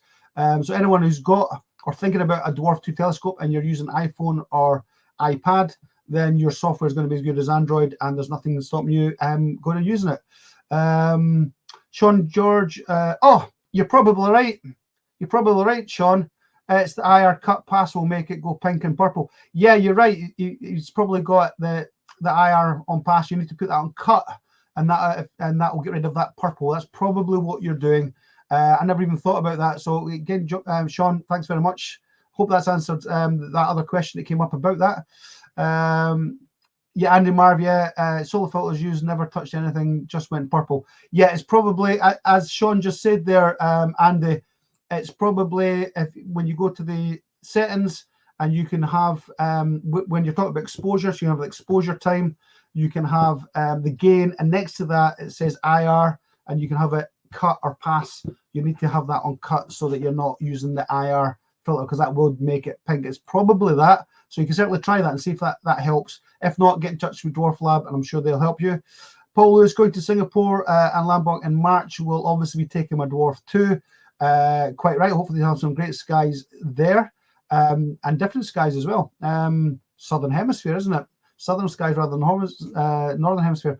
Okay, right. Curious71. I also sent a photo. Fantastic. I'll pull that up in a moment. I'll get to the photos in a second. Rising Wolf 96. Thanks very much for joining me. I think I've just seen you for the first time. Dave from Montana. Hi, Dave. USA just got iPad update. Okay, so that was on the, I think you read it backwards. So that was the 2nd of February, wasn't it? 202. Well, it would be either way, 2nd of February, whether it's 2nd of February or February 2nd. Okay, good. Thanks for all. Oh, no, that's a version. Sorry, I'm talking rubbish. That's the version 202 B25. Okay, when did you get that? Did that come out? Was it 2024 or was it the end of 2023 you got that, or has it just been the last few weeks? Thanks for all our ideas and help. No, you're more than welcome. This is why I do this, to help you guys. Okay, there we go. That's interesting for again for if you're using iOS. The photometer on iOS also works pretty decently for post-processing, color and exposure adjustment at least. So okay, photometer. I'll have a look at that again. I've actually got an iOS emulator on my PC. So that's something I can look at as well. I'm getting to the end of the messages. I think we're getting through them. I bet that we dram. I bet that's a wee dram and not coffee. No, because I don't know if you can see it. Yeah, no, that's definitely coffee. I do like a wee dram, a nice wee single malt. But no, when I'm busy, when I'm sitting, relaxing, feet up, slippers on, watching a movie Saturday night, because I'm not working on a Sunday. A nice wee drams, it doesn't go amiss. Being a driving instructor, I basically, I can't really have anything during the week because I'm often out very, very early in the morning. So Saturday night, because I never work a Sunday, it's great for doing astrophotography because I'm not worried about sleeping in late, and I don't mind having a wee dram as well. I'm sure after this, I will be having a wee dram while I'm sitting watching a bit of telly later on tonight. Stars and Night Vision. Hello, how are you doing? Thanks very much for joining me. You're more than welcome here. I love your channel as well. Again, this is trying to help build up the community for Dwarf 2 users and people like Dwarf 2. Stars and Night Vision has a Dwarf 2 telescope. He has his own channel. He's also got some night vision cameras, and he takes videos and images of the night sky, even perhaps a few UAPs, formerly known as UFO videos as well. So you want to check his channel out, Stars and Night Vision, if you haven't already. Subscribe. I am a subscriber and I love his videos. So thanks very much for joining me. I'm glad to have you here. Okay, Ron Duval. I think that's the first time I've seen you tonight as well. What purpose, question here, what purpose does the infinity focus serve when you have autofocus? Get close to a focus on a star and infinity focus and then run auto. Yeah, to be honest, the autofocus has been working brilliant. Perhaps the autofocus, obviously, if it's, say, the moon, for example, affinity focus would be no good. So perhaps pushing it to affinity focus first to get that longer focal, longer focus range set up, and then perhaps the autofocus can get on it a bit faster. Could be something like that. I'm not entirely sure. Claire, my wee friend from DWARFLAB, Claire Hugh, who I know you're aware of. You've seen the Dwarf Live videos and live feeds they've done.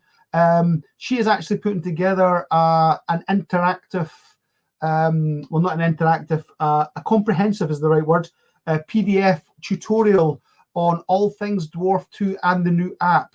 And she's going into all the features, the ins and outs and depths, and putting in tips and tricks as well in that tutorial PDF that she's currently making right now. I'm sure she'll be talking about Astro Mode and all the focus, autofocus, infinity functions. Perhaps that may be one of her tips and tricks. So watch out for that. They'll be dropping that soon. Obviously, make sure you remember the DWARFLAB official YouTube channel, because I'm sure anything like that will be announced on that, if not in their Facebook page or Instagram or whatever they're using. Okay, so I connected, again, let's have a look here, Stars and Night Vision. I connected my Dwarf to my Android TV box and it works. Oh, fantastic.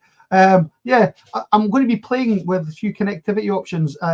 In case you missed it earlier, I am actually, I'm trying a few different Android emulators on the PC.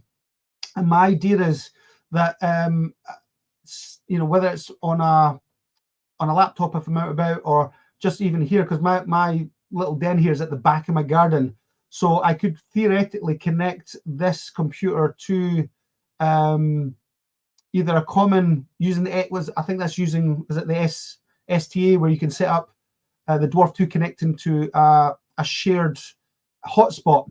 Now, if you could do that and I could connect it to the same hotspot as the computer and running a Android emulator and running the Dwarf app on that to see if I can image directly on my PC using an Android emulator and running the Dwarf app on that, could be interesting. And that would be great for lives, because that would let me run lives and actually have, you know, like a window here running at the side, and you guys could be asking me to image this or that, or I could do some sort of messier marathon.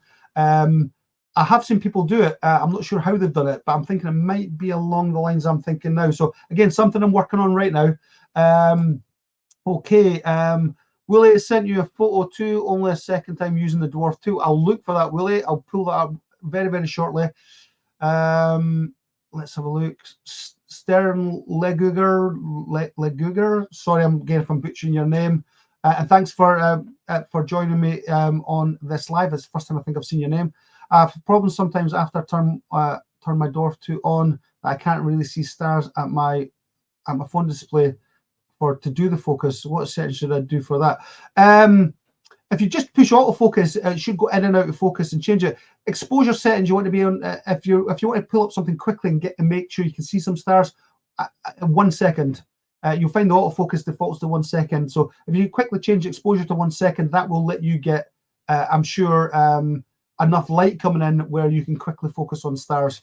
But you have to ideally run the autofocus. If you want to do it manually, set it at 1 second exposure and then use the manual plus and minus settings, and you should be able to get on focus with that level of exposure. So that's what I'd recommend for that, at least. So thanks very much for joining me, and I hope that's maybe helped and maybe answered your question. I'm no expert. I'm still learning. You know, part of the journey, you know, the adventure is learning to use the software, the telescope, post-processing. It's all something that I'm learning as I go along, and hopefully you guys are enjoying coming along with me for that. So I'm doing my best to keep educating myself so I can educate anyone that needs help. Because certainly I've been helped enough with the videos I've watched and speaking to DWARFLAB and such like. So just want to share that knowledge where possible and help the community. Okay, let's pull up the next message. Brente Rosetta, do I need a 3D printer EQ cradle for polar line, or is the D2 base ready for the standalone? If you want to polar align, it's, as you may know, it's not the telescope that you're polar aligning, it's the mount, it's your tripod. So, you know, whatever you're connecting your Dwarf to, if you're trying to get set up for equatorial mode, that has to be polar aligned. I've made a polar alignment tool, if you like, accessory. Again, you'll find that in the description below any of my videos. If you want to have a look at that on eBay, I can certainly make that up and get that sent to you. The idea being, you know, that my one just goes through the hot shoe that's screwed into the bottom of your Dwarf 2 telescope, and it works fine that way and connects to your tripod. Yeah, theoretically, you know, if you even just had a compass to get yourself to true north, you know, equatorial north is only 1 degree of magnetic north, and then you know, you can even just do you know, a Google search to get the right angle for Polaris. So theoretically, pointing it pretty much at true north And you know, if you do a search and says Polaris is at 37 degrees from horizontal, and you've just got a little compass and you can angle up to 37 degrees, theoretically you can get pretty close to polar aligning that way as well. My accessory just makes it a bit easier. Dwarf 2 itself doesn't have anything about polar alignment, because it's not the telescope you polar align, it's the mount or the tripod that you're using the telescope on, not the telescope itself. I'm not sure if that's what you were asking, but I hope that helps. Let's have a look. Some more messages. Let's have a look. Andy Marv, yes, thanks for that. Oh, that was about the purple. This is great. Many thanks for the stream. Much appreciated. You're more than welcome, Andy. Thanks very much for joining. David John Pickford just sent a couple of images via email. Thanks very much, John. I'll get on them shortly. I've got an iPad update today. Not sure when it was released, but you've got it today, so you're using the new software. That's from Ringwolf 96. Let's have a look. Sean's just sent me some photos. Great. Let's have a look at this. Robocop says use these settings 1 second exposure rate again. Yeah, that's what I said for manual focusing on stars. Robocop, agree with you completely on that. Chucks Fitzwold, hello there. Hello, Chucks. Thanks very much for joining me. It's great to see so many people joining. I'm curious now just how many people we have on. Looks like we have 35 online at the moment, so great. So I'm trying not to keep you on all night. Let me know if it's going on too long. But at the same point, I'm enjoying the chat, and hopefully you guys are enjoying the chat as well. We will get onto the images and onto the prize draw as well very shortly. Let's have a look.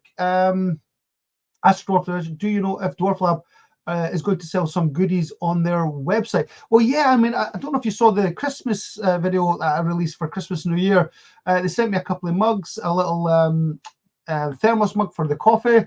I actually don't have it at the moment. I've got my old trusty one I have in the car out with me every day. Yeah, obviously a few t-shirts on top. So I did actually have a look at the DWARFLAB. I got up at the moment.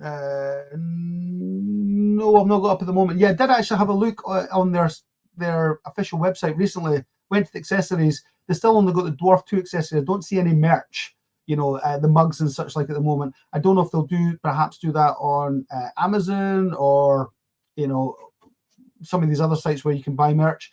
They certainly should, because I think they're fun. They're well made and they were fun. I'm certainly going to be using them. So yeah, I'll keep an eye on that, and if they do that, I'll certainly put a wee post on my community page so that you can see that when they've done that. If they do that, I hope they should, because I think they're good, and I think people would buy them because, you know, if you're me, you're kind of a DWARFLAB and Dwarf 2 fanboy, which I am, and so anything Dwarf, I love it. I want to get my hands on it. Right, okay. Let's keep going. I'm going to butcher your name. I do apologize if I do. I'm going to try and not butcher your name. Maurizio Diorinista. I've probably butchered your name. Hello, thanks very much for joining me. I hope I didn't butcher your name too much, but I'm so glad you've come to join us here on this little chat and just a wee live chat. Just building up the community and letting you guys get your say and listen to what you guys have to say as well. Bob Lewin talking about post-processing. The Affinity, oh no, it's not, sorry, he's talking about the focus. The Affinity focus feature is used to focus the telescope at infinity, yes, while the autofocus feature is used to focus on an object that are closer to the telescope. Yeah, I think what people are asking is if you're imaging Andromeda, which is 2.3 million light years away, effectively, as far as the focal length is concerned, it's in infinity. So if you can autofocus on something like Andromeda or a distant star cluster or whatever, you're effectively, it should be focusing into, well, near enough infinity anyway. So what's the purpose of that infinity when you can autofocus to something which is effectively, you know, infinitely far away, if you think about the scale of the universe. So yeah, interesting. I'm not entirely sure myself. I understand what the infinity focus means. It just means it puts it in the maximum infinite level of focus that the telescope's capable of. But when you autofocus on something that far away, is that not effectively putting it into the same focal point, focus point as an infinite? I'm not sure. Again, something I can look into for you guys, and I certainly will. Star and night vision. It was released on Christmas Day, raising wolf. Right, so yeah, okay, so the it looks like you're talking about the release of the software, because that was the 25th of December that was released, at least for Android. Bob Lewin, infinity means the furthest the Dwarf 2 can see in the sky. Yeah, we got that. Peter Mortimer sent you a couple of photos. Oh, fantastic. I'll have a look at them in a sec. A lot of good information for newbies like myself. We're all newbies. Dwarf 2 is a fairly new product, unless you're an astrophotographer and doing it for 50 years, and this is all news to you. It's all new to all of us. So yeah, I'm just trying to share information so that people like myself and yourselves can get the best out of this and the best out of the hobby. The more we know and the more we share, the more we can all do together. Again, thanks very much for your comments. Right, Hans T, welcome. It looks like I've just seen you for the first time, so welcome to my live stream. Hans T, in December, I rated the Dwarf 2 with 3 stars only because of the iOS software. Sue contacted me to send me the beta software. What a difference! 5 stars, definitely. Yeah, well, that's brilliant. And I think the iOS software is not even longer in beta, as far as I can make out from a few of the comments I had before. It is in fact now fully released to iOS as well. Okay, so to answer the questions we've been asking about this focus, Curious Everyone said in the help section on the Dwarf 2 website they explain all focus on infinity, so we can certainly go on and have a look at that. I do believe, certainly as we stand at the moment, I've got to the end of the comments. Right, so let's move on a little bit then. And again, just to say thanks to all you guys. Alina Adventures, thanks very much for becoming a new member to my channel. Anyone that's interested in becoming a member and help me just keep going and keep doing what I'm doing and support me, any level of support, you can click the join button down below and become a YouTube member, even at supporter level. It's barely the price of a coffee, and it really is very much appreciated. Carol Saunders, thanks very much for your super chat, $4.99. I'll definitely get myself a super large, nice strong coffee on that, so thank you very much for all your support and help, and anyone even just liking my videos and subscribing and even turning up here to this live is supporting me, so thank you very much, and it's very much appreciated, and all your support is appreciated. I will keep producing as best quality content I can for as long as I can, just because I know you guys are watching and subscribing and liking my videos, and that is enough for me, and it's very, very much appreciated. So thank you very much for all your support, what you've done and what you may do in the future. I appreciate it wholeheartedly.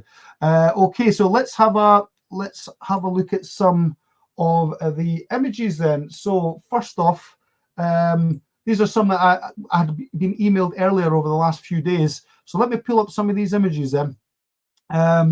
So let me see how I do that and put myself out of the way. There I go. Right, okay, or is this going to be better? Oh no, we'll go with this one. I think that's better. Okay, so we pop quiz. What we're looking at. This is really hard, isn't it? Really, really hard. This was submitted by Kevin Black. I'm sure no one has problem identifying this image. Lovely. It looks like it's not had any post-processing by the look of it, but I think it looks like it's had quite long exposure and probably quite a few subs to get that level of viscosity of the galactic cloud here. The one I took, I think, was like just 200 subs or 300 subs, and it's certainly not as thick and as dense as that. We can see some of the spiral arms and such like here. So yeah, I actually really like this image. It's no post-processing. You can see some gradients. We can see a lot of noise. So this is why I think it's been longer exposure, higher gain, and no post-processing.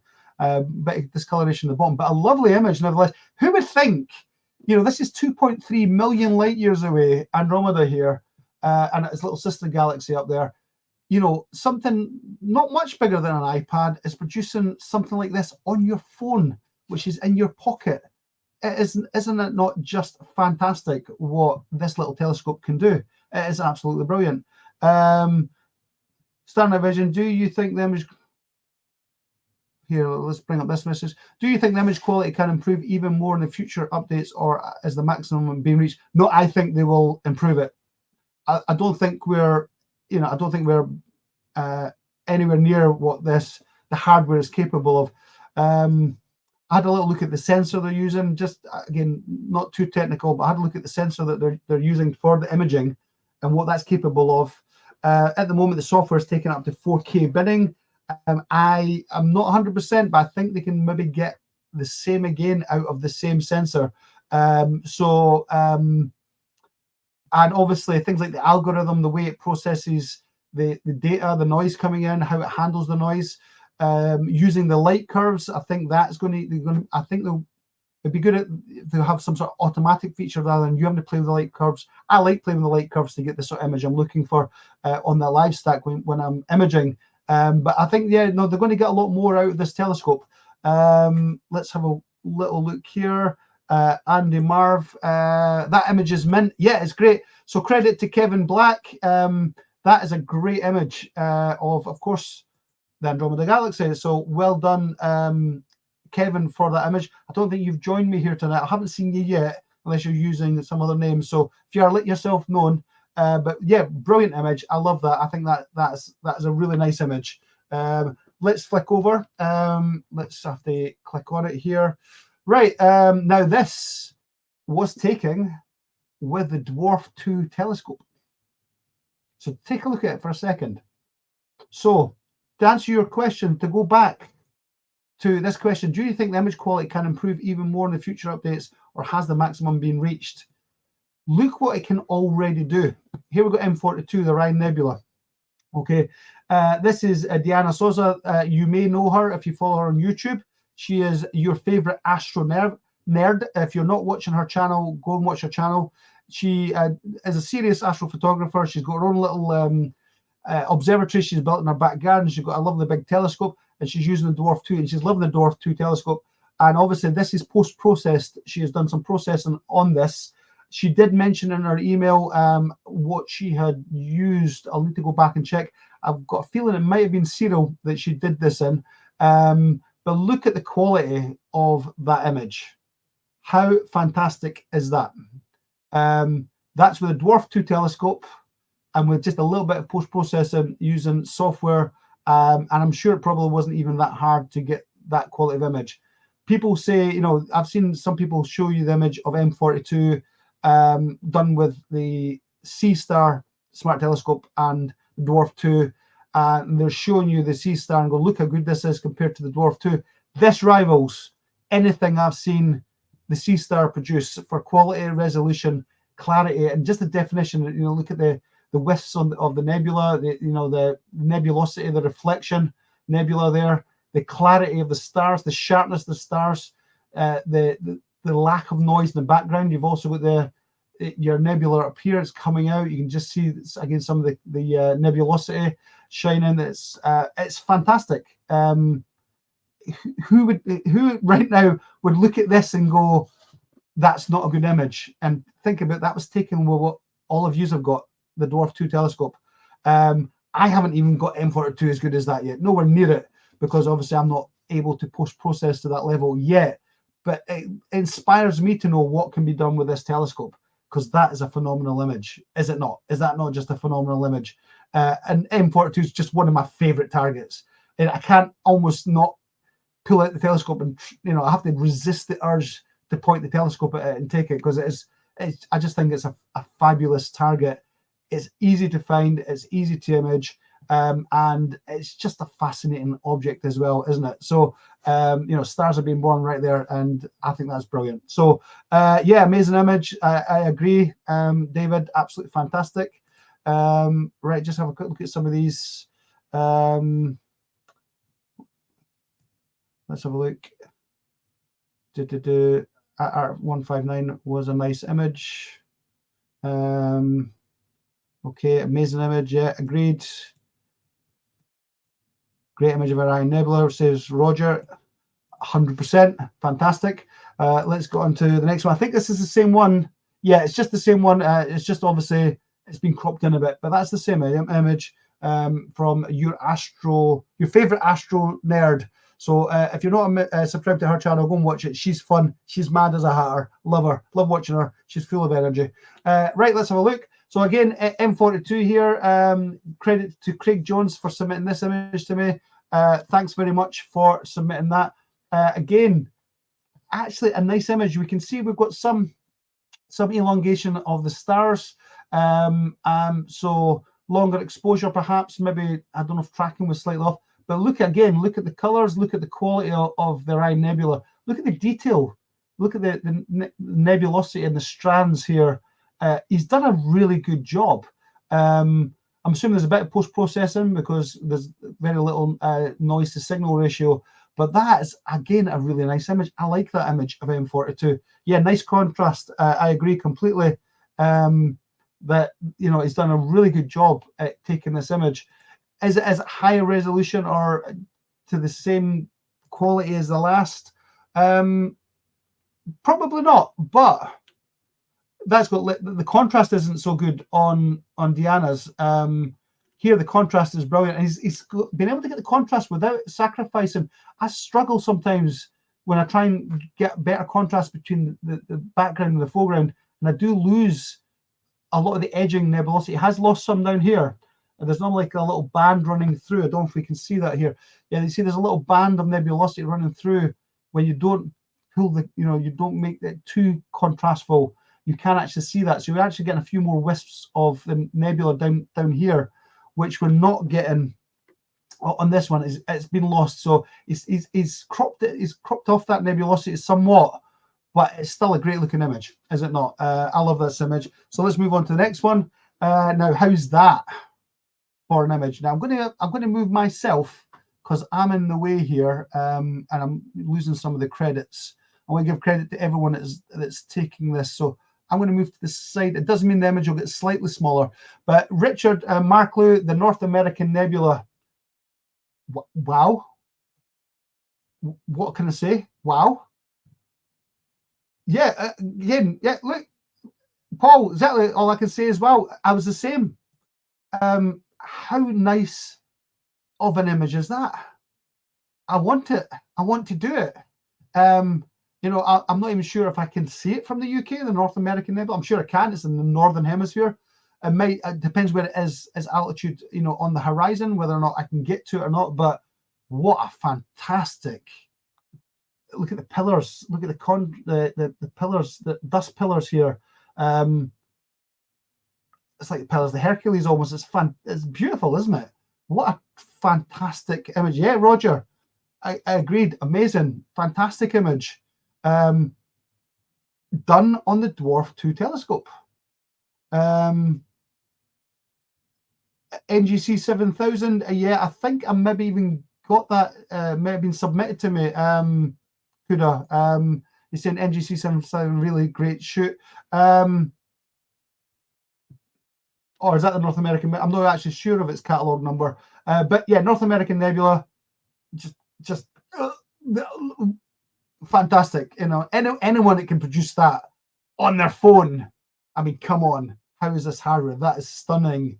Yes, Wooly, absolutely stunning, is it not?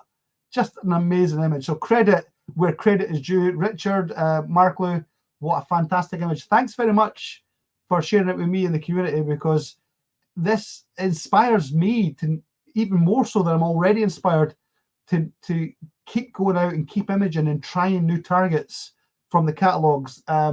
You know, seeing what can actually be done with this telescope. Awe-inspiring, isn't it? What did he use for post-processing? I'm not even sure, if I'm honest with you, if this has been post-processed. If it has, it's very light. The reason I say that, you've still got a lot of noise in the background here, which normally post-processing does a good job at removing. So, you know, there's, you know, and the contrast between the back and ground doesn't look like it's been altered. We've still got a lot of noise in the background here. I don't know if you can see it. Hopefully you can see it on your screen. There's a lot of background noise in this image. So I'm actually wondering if this has, in fact, been post-processed at all. I'm not entirely sure it has.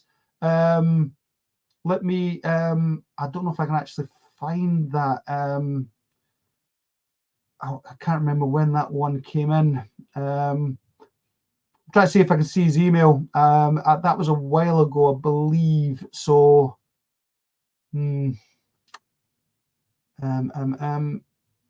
that's not that email. just to see if they've actually said anything about what they used to do, if they did do any post-processing. Let's have a wee look. I'm scrolling down. I'll try and be quick. I'll not do this too long. If I can't find it, I can't find it. But I'll have a quick look to see if I can find this one. No,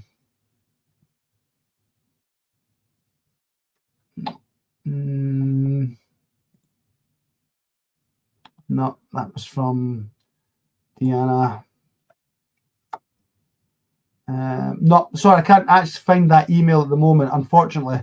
But yeah, I'm not entirely sure if that has been post-processed. If it has, it's very light processing anyway.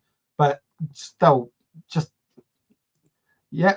RA took the words right in my mouth. That these images are amazing and done with the Dwarf 2 telescope and done on your phone or your wee tablet, not needing to buy expensive. I mean, and back in the day, I had a traditional telescope. I had a webcam stuck into a makeshift sort of eyepiece holder. I had it connected to a laptop, plugged into a generator, to try and get something that you're doing out of a backpack and on your phone. Is fantastic now.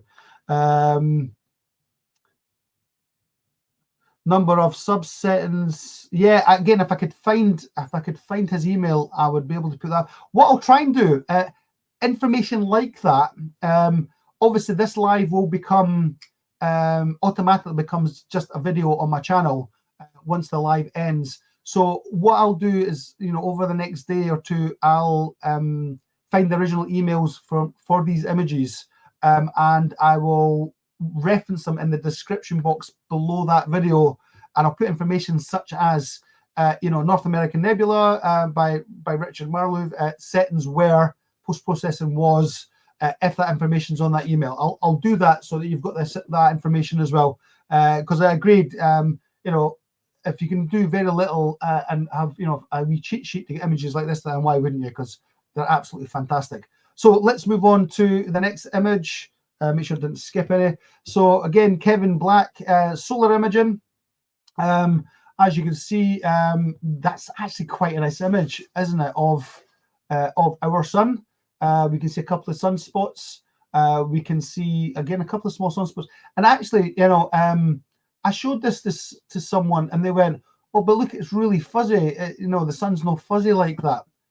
And that's when I had to point out, no, this is actually a really good image. What you're seeing is actually the turbulence pattern on the sun. It's not just a blank disk. So the Dwarf 2 has not only got the sunspots, it's actually got the bubbling and writhing of the disturbance patterns on the sun. So, and in fact, we've got a sunspot coming around on the back there as well, if you can see that. So that is actually a really good solar image of our sun. So it's not that it's fuzzy and out of focus, it's actually you're getting disturbance patterns of the plasmasphere there on the sun, and that is fantastic, is it not? Again, brilliant image. Kevin Black, that's your second image I'm showing. So fantastic.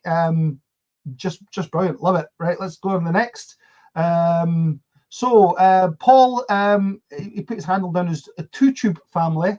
And clearly we've got Andromeda again. A lovely image. Lot of background noise, if you can see.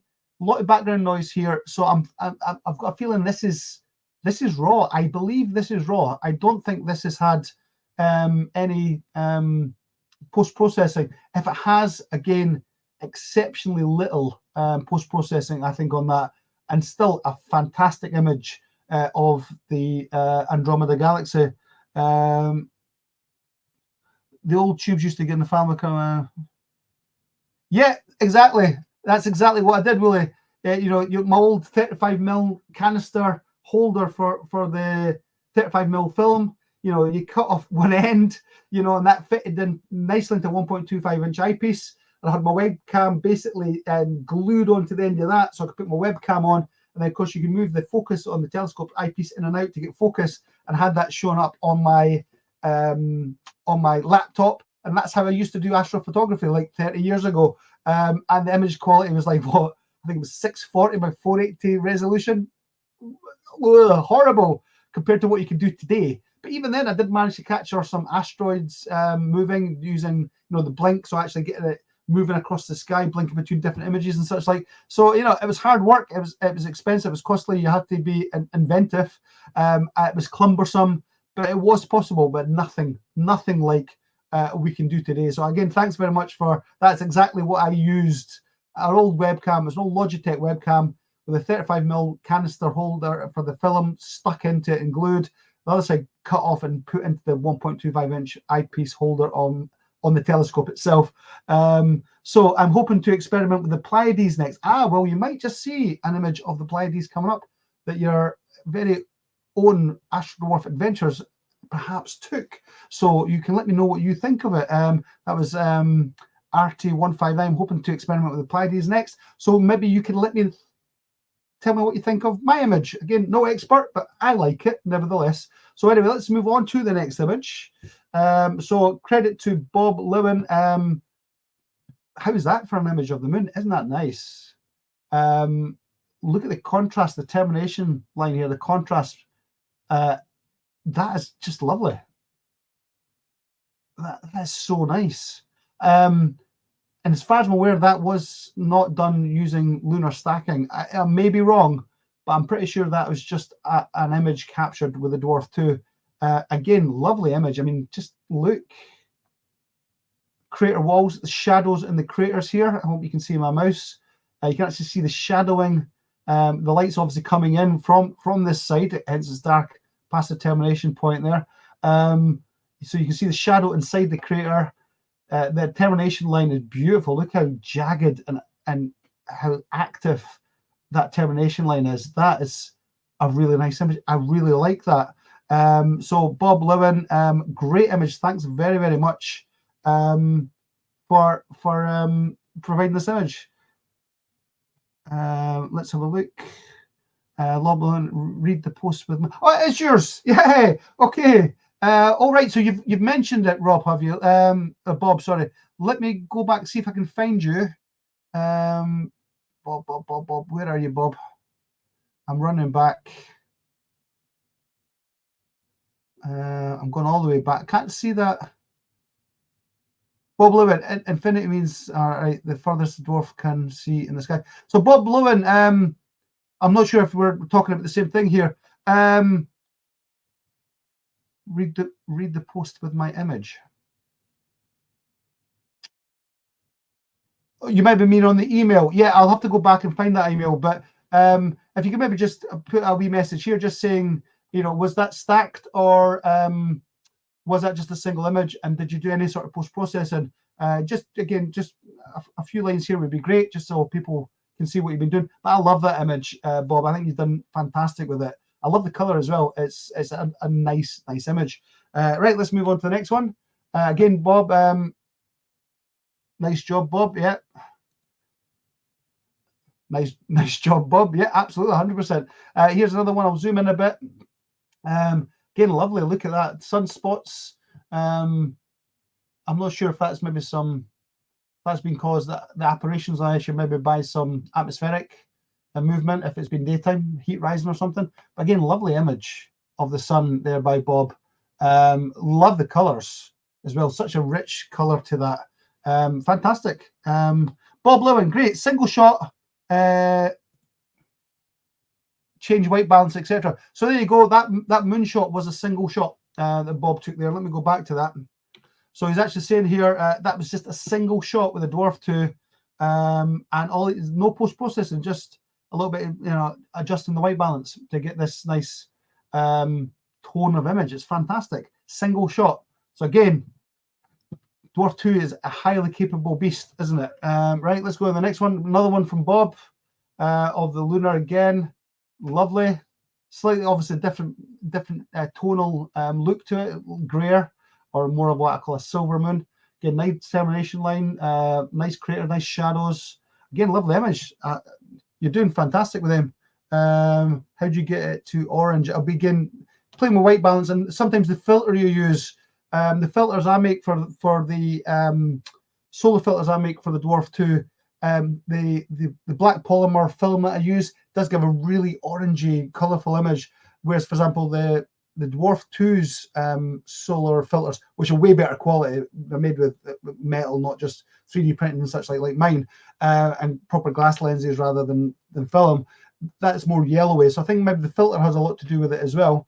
How do you get there? There you go. Scott C. Astrophotography has joined the party. So let's bring up his message. Hi, Scott. Thanks very much for joining me, mate. It's great to see you. Hi, sorry I wasn't able to join. No worries, mate. I was busy today. I left at short notice to contact you as well, to be honest, my friend. So we'll get something sorted out in the future. Please let me know when you'd like to do a live stream together. Let's schedule something. Absolutely. I've been telling people, I've been actually showing off your YouTube channel, Scott, telling people that if they're not already, and the few people are interested in processing of the images, and I've told them to go onto your channel, especially for Serial. A few of them have mentioned how to post-process in Serial. I says, I don't know. And I'm going to get together with you, and we're going to maybe run through an image, and you'll take me through the whole workflow. And if not, if they don't want to wait for that, already go on, subscribe to the channel if they haven't already, mate, and watch some of your videos, because you do a fantastic job. And you make it look easy, and the image quality when you're finished is fantastic. So again, for anyone, just to reiterate, if you're interested in post-processing astrophotography in general with the Dwarf 2 or other scopes, go and have a look at Scott's channel. It is fantastic, and he will take you through. He's got several videos taking through the workflow of post-processing in Serial. So go and watch his videos if you haven't done so already, and subscribe to his channel. They are free shout out, mate. I expect the same in return on your channel. Any video, any live, doesn't matter. I'll trust you, mate. Right. So there you go. So thanks very much, Scott C. Astrophotography, for joining me on this live. No worry, I left at short notice to contact you. To be honest, I've run a bit like a headless chicken most of today. So a lot of this has been put together really haphazardly. I'm just doing my best to keep it going. So I did contact you late. I should have contacted you earlier, but thanks very much for joining me and for leaving a message. Much appreciated. And I hope people do go on and watch your videos, because they are really informative, really educational, and well laid out and well thought out videos. So again, interested in post-processing, go and see Scott and look at some of his videos, and subscribe to his channel if you haven't done so already. Right, let's move on. Thanks, Scott. Great to see you've joined us. Always happy to have you here, pal. Oh, these are posts from Facebook users group. Okay, brilliant. Good to know. Willie Carroll, where are we? Sorry, it just jumped on me. Looks like a small flare at the 10 o'clock position. Oh, you may be right. Who knows? Well, we're talking about this one over here. Possibly. Hard to say. Possibly. I'm not sure if you might have to use an H hydrogen filter if you want to see solar flares. Something else I'm looking at as well. Right, okay. Let's have a look at some of these messages. Turn on white balance. There you go. That was to answer your message. Someone asked that question from earlier. Turn up the white balance to make your image warmer, hence yellow or orange. So that's how you can get more color in your solar imaging or lunar imaging. Scott Astrophotography back in. Haha. Thank you, my friend. No problem. It's, again, so happy to have you here. Good luck on your live stream. I left contact info in the email to respond to you. I'll respond to you way faster when I've sent an email. Have fun. Brilliant. Thanks very much, Scott. I know you're busy, so if you can't hang around, don't worry. I'm not expecting it. But again, thanks for showing up. Really, really appreciate it, pal. As always. And we'll definitely get something. Let's speak soon, and we'll get something together, and we'll make a video that both our channels can benefit from and get some quality from. So we'll speak to you soon, mate. And thanks very much for getting in contact with me, pal. Right, let's carry on and let's have a look at some more images. So here we have the Rosette Nebula. NGC 2244 is the catalog number. Richard Shoesmith presented this. Again, it doesn't look like there's been a lot of post-processing. There's not, it's not tried to get a lot of contrast between background and foreground. Still a lot of noise in the image. So I think this is fairly raw. If he has done any post-processing, very little. But again, fantastic image with it from the Dwarf 2 telescope. Isn't it just lovely? It's not one I've tried to image yet, but looking at this, I think I'll have to give it a shot, don't I? Because that is a lovely nebula, and I think I'm going to give that a go. I'm going to, again, tell you what I'm going to be trying to target this month, coming up very, very shortly. Let's move on to the next one. Again, Richard Shoesmith. There we have obviously M31 Andromeda Galaxy. Lovely. Look at that. Again, look at the contrast. You can see some of the spiral arms and the dust trails here, star trails. You've got the sister galaxy.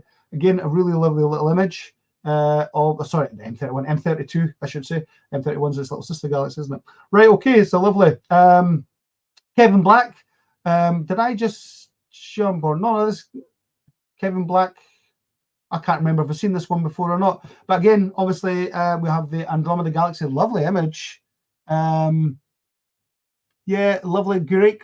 He's managed to keep in some of the, when you're trying to reduce or get better contrast, it's very easy to lose some of this nebulosity around the edges. Managed to keep that in. It's a bit bled out in the middle, but overall, really nice image. Again, on your phone, guys, you're taking these images on your phone using a little telescope that fits in a handbag. I mean, how amazing is this? Okay, Astro-Dwarf Adventures, credit to me. So this is one I actually took a while ago on the old version of the software. So first time I tried it, the Pleiades, the Seven Sisters. Yeah, that's, and to be honest, I have done, all I did with post-processing with this, the only thing I did was get better contrast and get rid of some of the background noise. That coloration, that sort of blue coloration is as it came off the stack. I did nothing to colorize that in any way. I think that's, I mean, let me know what you guys think, but I really like that image.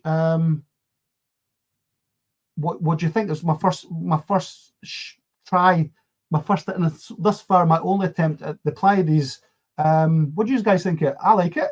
I was really happy with how that came out, and to be honest, that was, I think that was only something like, I think it was like 50 subs, 40 subs.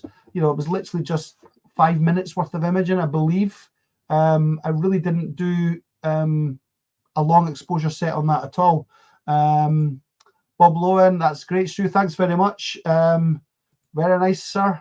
Don't call me sir. I'm not old enough to be a sir yet. I'm still too young. I'm still just a big baby. Too young to be a sir. I'm going to be a dad again in June, so you know, far too old to be a sir. You know, just call me bro. Just call me dude. Something like that. I'm too young to be a sir. Right. So yeah. Thanks very much. Thumbs up from Andy Merv. Great. Thanks very much. Peter Mortimer, amazing image. Yeah, I love it, Peter. As I said, my first attempt, just a few subs. All I did was really get better contrast, get a better noise signal to noise ratio. I played with the light curve just to do that.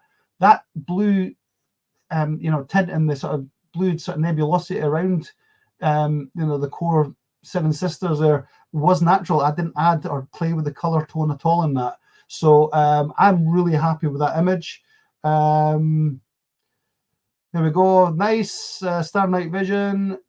The Seven Hot Sisters. Yeah, my wife better not hear me through the wall talking about Seven Hot Sisters, or she'll be thinking I'm doing a completely different type of video. So we'll just call them the Seven Sisters, shall we? They are hot, of course. They'll be, you know, very, very, very hot. But you know, let's hope someone's not getting here and just a partial conversation here. Lovely image. That's my next session. Yeah, and to be honest, as I said, it's a quick session. I think I literally did 50 subs, if even. I think it was between 30 and 50 subs to get that image. Something like, you know, your star clusters I've found, unlike nebula or galaxies, your star clusters, and you know, if you're doing any specific stars, it really is very short. You're not having to spend a lot of time at all. You know, 30 to 50 subs. I think that was probably, if I recall, it was 10-second exposures, 50 subs, and gain 60, I think I had on that only. And it literally took, you know, what we're talking about, you know, it took like 5 minutes or so. It really didn't take long at all. We've got another person joining us, Robert Gilchrist. Thanks very much for joining us this evening, Robert. I think the first time I've seen your name, so I think you have just joined us, so thanks very much.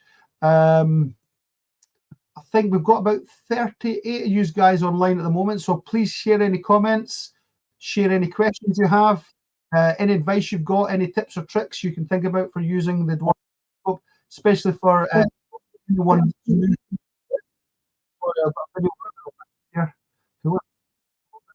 try to pause it. There we go. Sorry about that, guys. Didn't want to pause for some reason. Right, let's go back to the chat. RT159, damn, 3 out of the 4 images I sent you have made it. I'm very chuffed. Well, I'm glad to hear that, RT. RT159, what is your actual handle then? Who were you from? Because obviously I've just got your email and your name, so I'm not sure who you are, RT. Are you 3 out of 5? So what was your name? Just so I, again, make sure you get the credit you deserve, because the images have been great that have been sent to me, and I'm chuffed to show them. I really am. Stars and night vision. Yeah, 7 hot sisters. You try to get me into trouble. I mean, really, come on. I've got, I've got to speak quite loud so you can hear me, because I'm just using the mic on the camera. So, if my wife's, at the other side of the wall listening to this, she's going to think it's an entirely different type of live stream I'm doing. And for anyone interested in my OnlyFans, no, I'm joking. Right, okay. So let's move on to the next image. Kevin Black, nice lunar image. Yeah, lovely. Actually, really got really good focus on this. Yeah, lovely image.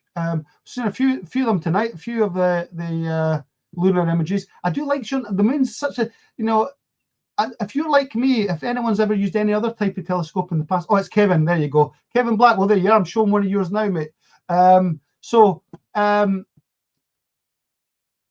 Who didn't start even with the Dwarf 2? The first thing, how many people? Just let's do a quick poll. Yeah, 4 out of 4 for you. Quick poll: who didn't point at the moon for literally the first thing they pointed the telescope at when they got it, the Dwarf 2? Just a wee comment. Just type moon if the very first thing you imaged when you got your Dwarf 2 was the moon, because it certainly was for me. So it's such a great target. It's an obvious target. It's easy to find when you're just trying to manually move the telescope around and slew it to the target. Who didn't go for the moon as their first image? Because I think near enough probably everybody did. Everybody did. Paul Lewis, moon. Yeah, Sean George, moon. Bob Lewin, moon. So of course. So why wouldn't I did it? Yeah, perfect. Ken Green, moon, I'm supposed to, that's Mon. I'm presuming it's supposed to be the moon, maybe on a Monday. You took, who knows? Not me. All right, there's always one. All right, Willie. I had it long enough. M42 was my first. Well, great. Again, another great target to get onto quite easily with the telescope. But yeah, a lot of people, I would think a vast majority of people, when they got the telescope, the first thing they did, because even if it's a bit cloudy or whatever, you can still see the moon, maybe not even seeing the stars, and you just slewed it straight to the moon just to try it out when you were mucking about with the software for the first time. Sean sent you my moon photo. Hopefully you like them. I'll get onto them. These are images that I got ready earlier.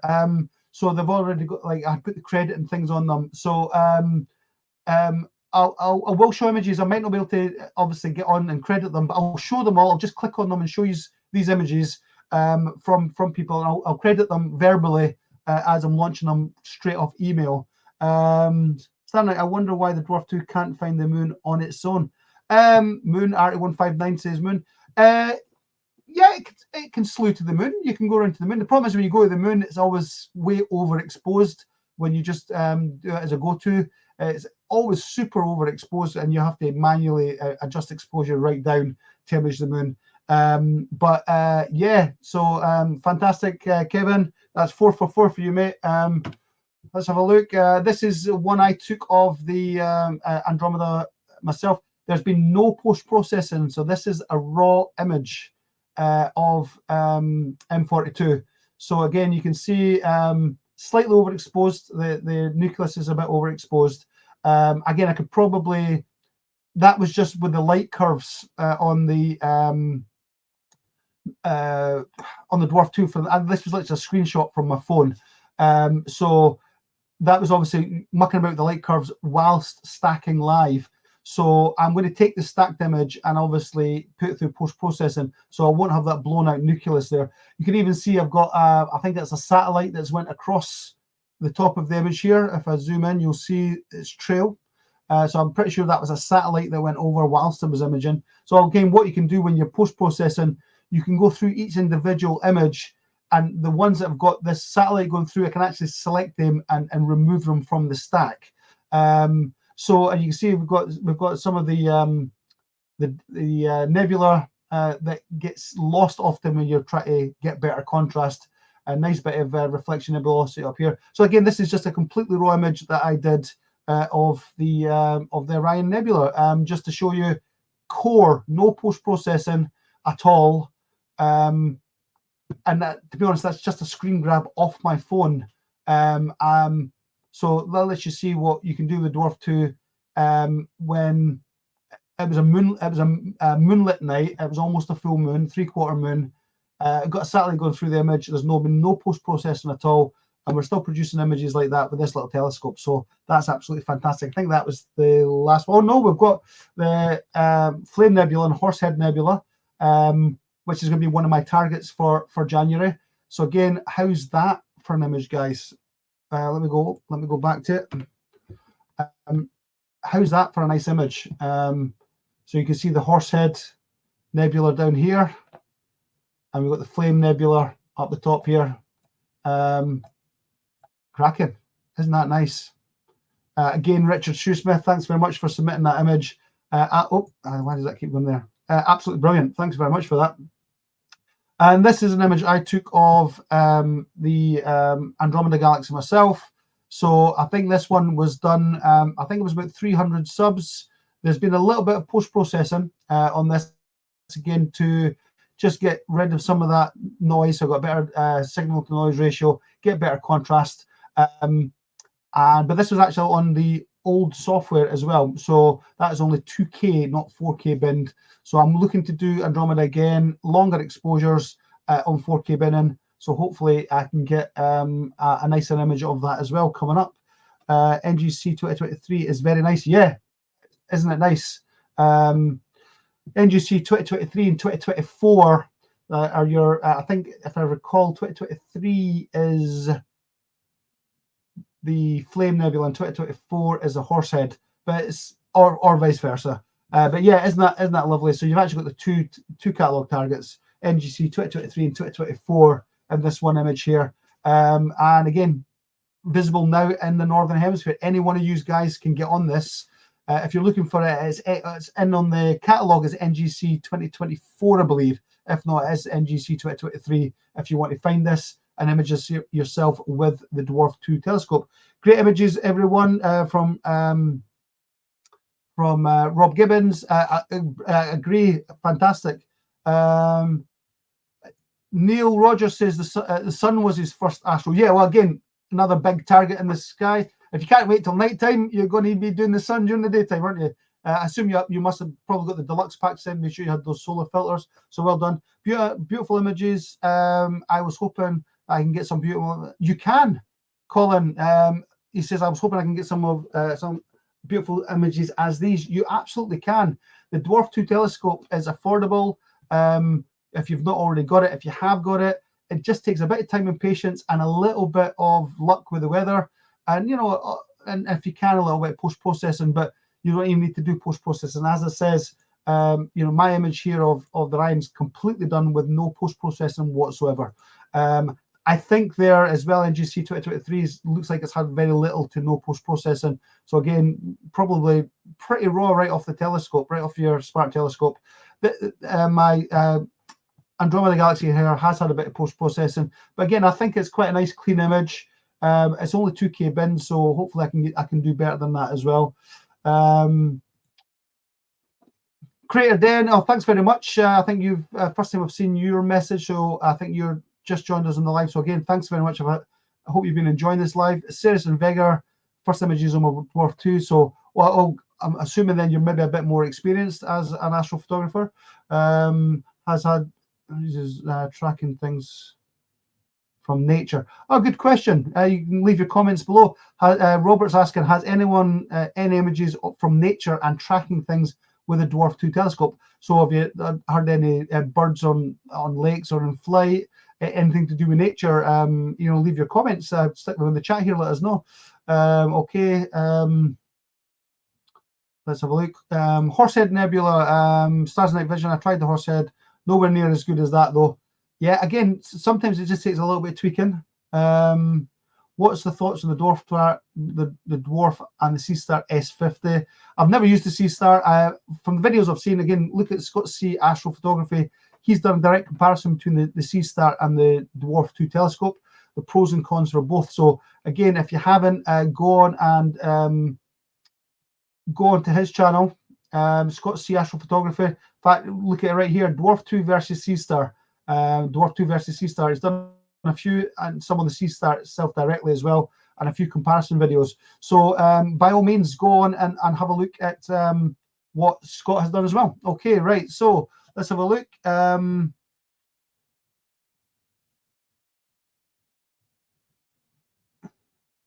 I think we've got to the end of the images, and what I want to try and do now, actually, let's see if I can pull up some of the images that you guys have just sent me. So let's have a look at where we are. So let's have a look. Kuda C. Let's have a look at what. Wow. Wow. Love that image. Love it, love it, love it. Love that image. Let me download it and bring it up. Now, how's this for an image? Come on. Come on, look at that image. What? At least 1, 2, 3, 4, 5, 6 galaxies in that one image. Look at the spiral arms. How's that? How is that for an image? That is fantastic. That's just sent. Kuda, I presume you. Where are you? Where are you? I'm going back to you. I need to find you. I need to find you. You did say you were going to send me some images. Where are you? You're in there somewhere. Kuda 71. Yeah, that's you, isn't it? Kuda 71. Man, what a fantastic image. That is brilliant.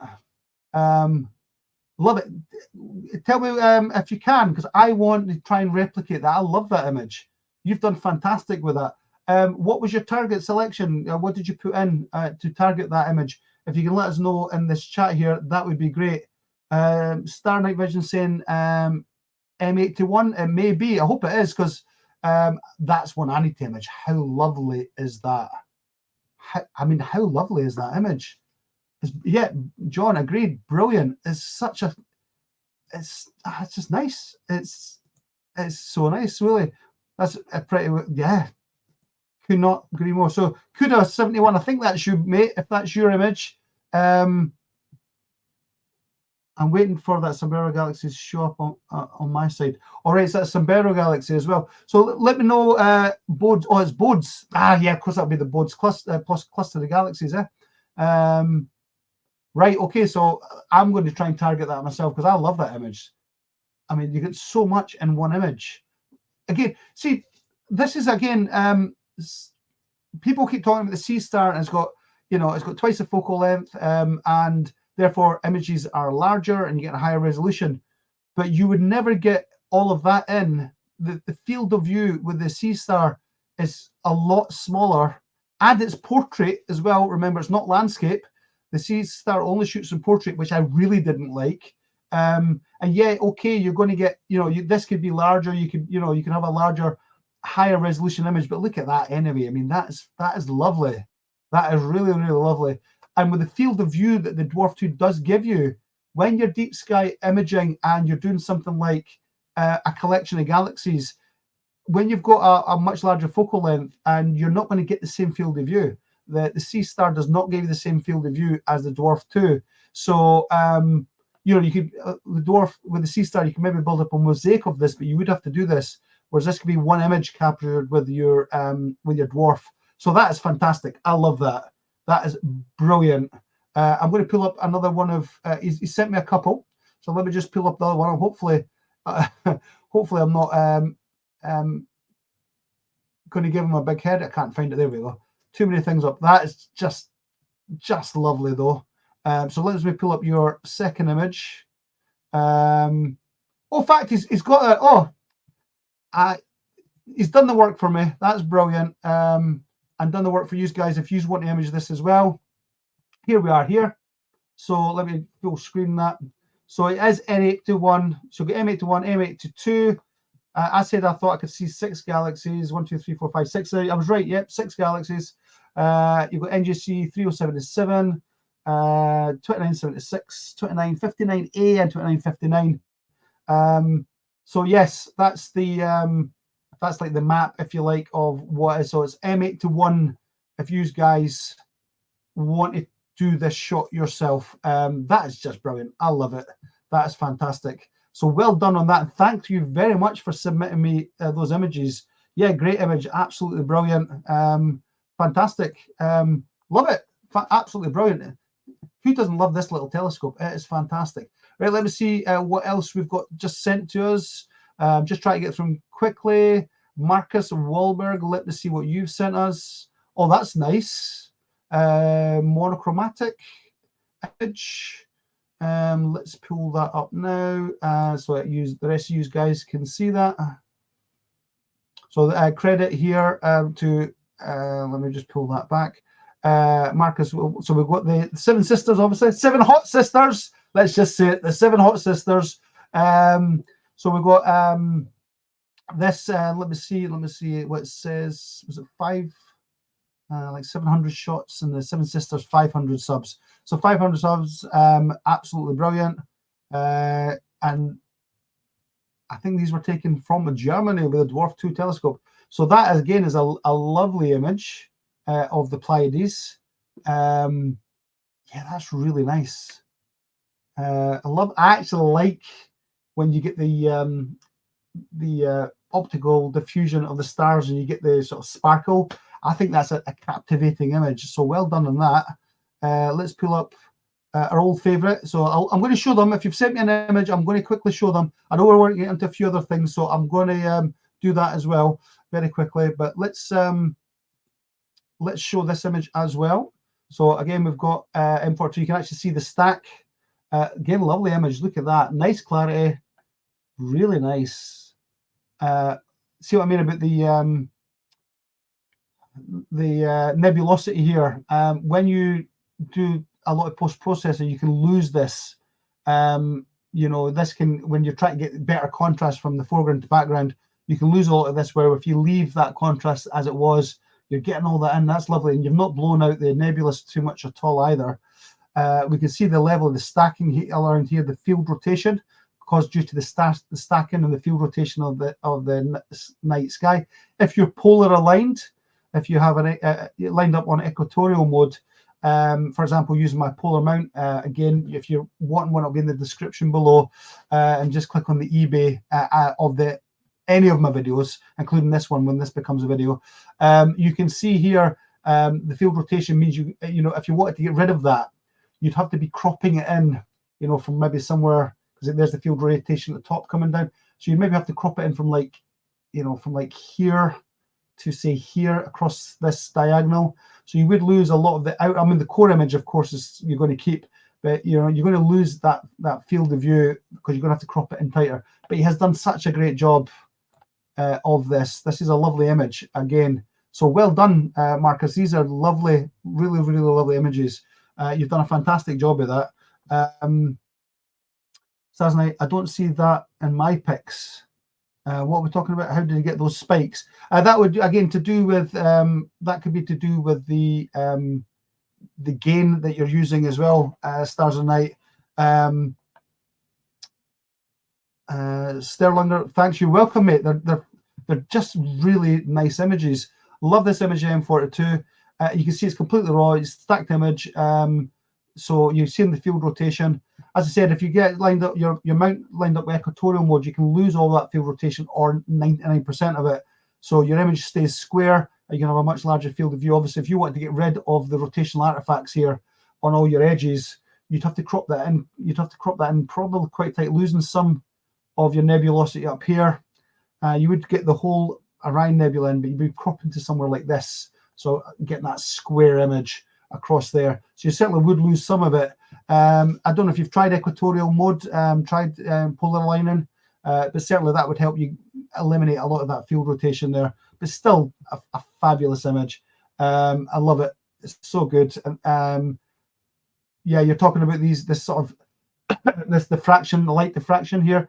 You can actually get, to be honest, you can actually get filters that will specifically do that as well. But if not, I think it's probably the gain setting that it's done that with. And yeah, look at that. Bode's M8-1. Absolutely, just I love that. Love that image. I'm going back to that. I need to image that myself. It's what a target I hadn't even thought about doing. So fantastic. Processing, I think the R2D2 is an amazing bit of kit. Yeah, 100% amazing. Even without post-processing, it's an amazing bit of kit. Right, let's pull up a couple more images. I've got a few more submitted to me, so let's get them in. So again, credit for those last two, not this one, the last two for Marcus Wohlberg there. Let's have a look. Photos, David John Pickford. Let's have a look at what you've sent us. Oh, that's like something I would paint. That's fabulously moody image. Just coming up now. What do you guys think of this one?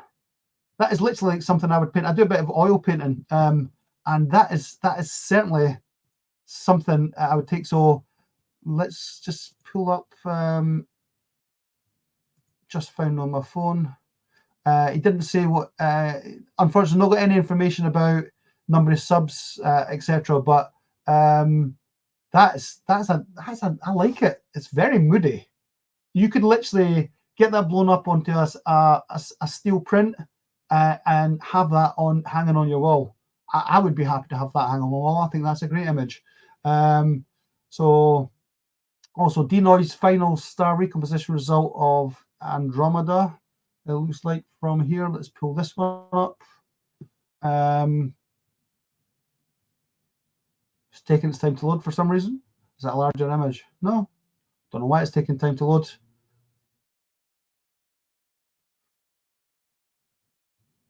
Right, I'm not sure what's going on there. Why is that one not coming up? Let's close that one. Didn't want to come up. Let's try and download that properly again. Let's try again. There we go. Oh, lovely. Yeah, really, really nice. So it says denoised final star recomposition of the Andromeda Galaxy. Lovely. Sister galaxy showing up beautifully. Nice contrast. Not a lot of star trailing going on as well. So that's, yeah, love that image. Thanks very much for submitting that, David. That's David. Credit David John Pickford for these two images here. Just fantastic. I think they're absolutely stunning images. Again, shows you what the Dwarf 2 is capable of. Peter Mortimer says these are a few taken the other night with only a few clear nights and the months using the new iOS software First Practice. So again, we've got Andromeda. So I'll pull that up quickly for you guys have a look. Yeah, looks like it's slightly out of focus. You might need to work on your focus a little bit. Some star trail. Star trail would, yeah, maybe if it's out of focus, it's just not tracking as well as it should. Make sure you work on your focus, and that will give you a much sharper image. But again, it could be the iOS software I've never used. I don't know what sort of results, excuse me, you would expect using the iOS software and how it compares to the Android software. But M42 nevertheless. Let's pull up Andromeda as well. Yeah, see, you can see the difference here. If you look at the image at the back here, you can see you've got star trail. So it's definitely losing tracking. Whereas if you look here, you've still got a bit of star trail. I mean, I would say it's a sharper image, but you've definitely got some star trail. Yeah, good image though. Well done. I mean, as again, you said first practice, so it can only get better, mate. It can absolutely only get better for there. Okay, so let me have a quick look at the chat, see if anyone's got any questions, and then we'll move on.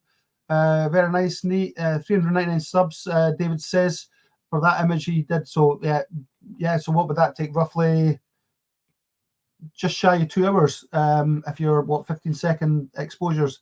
The old method for diffraction spikes was cross wires over the lens. Yeah, going back the day. Or you just try and use some sort of modified batten-off mask, I suppose, as well.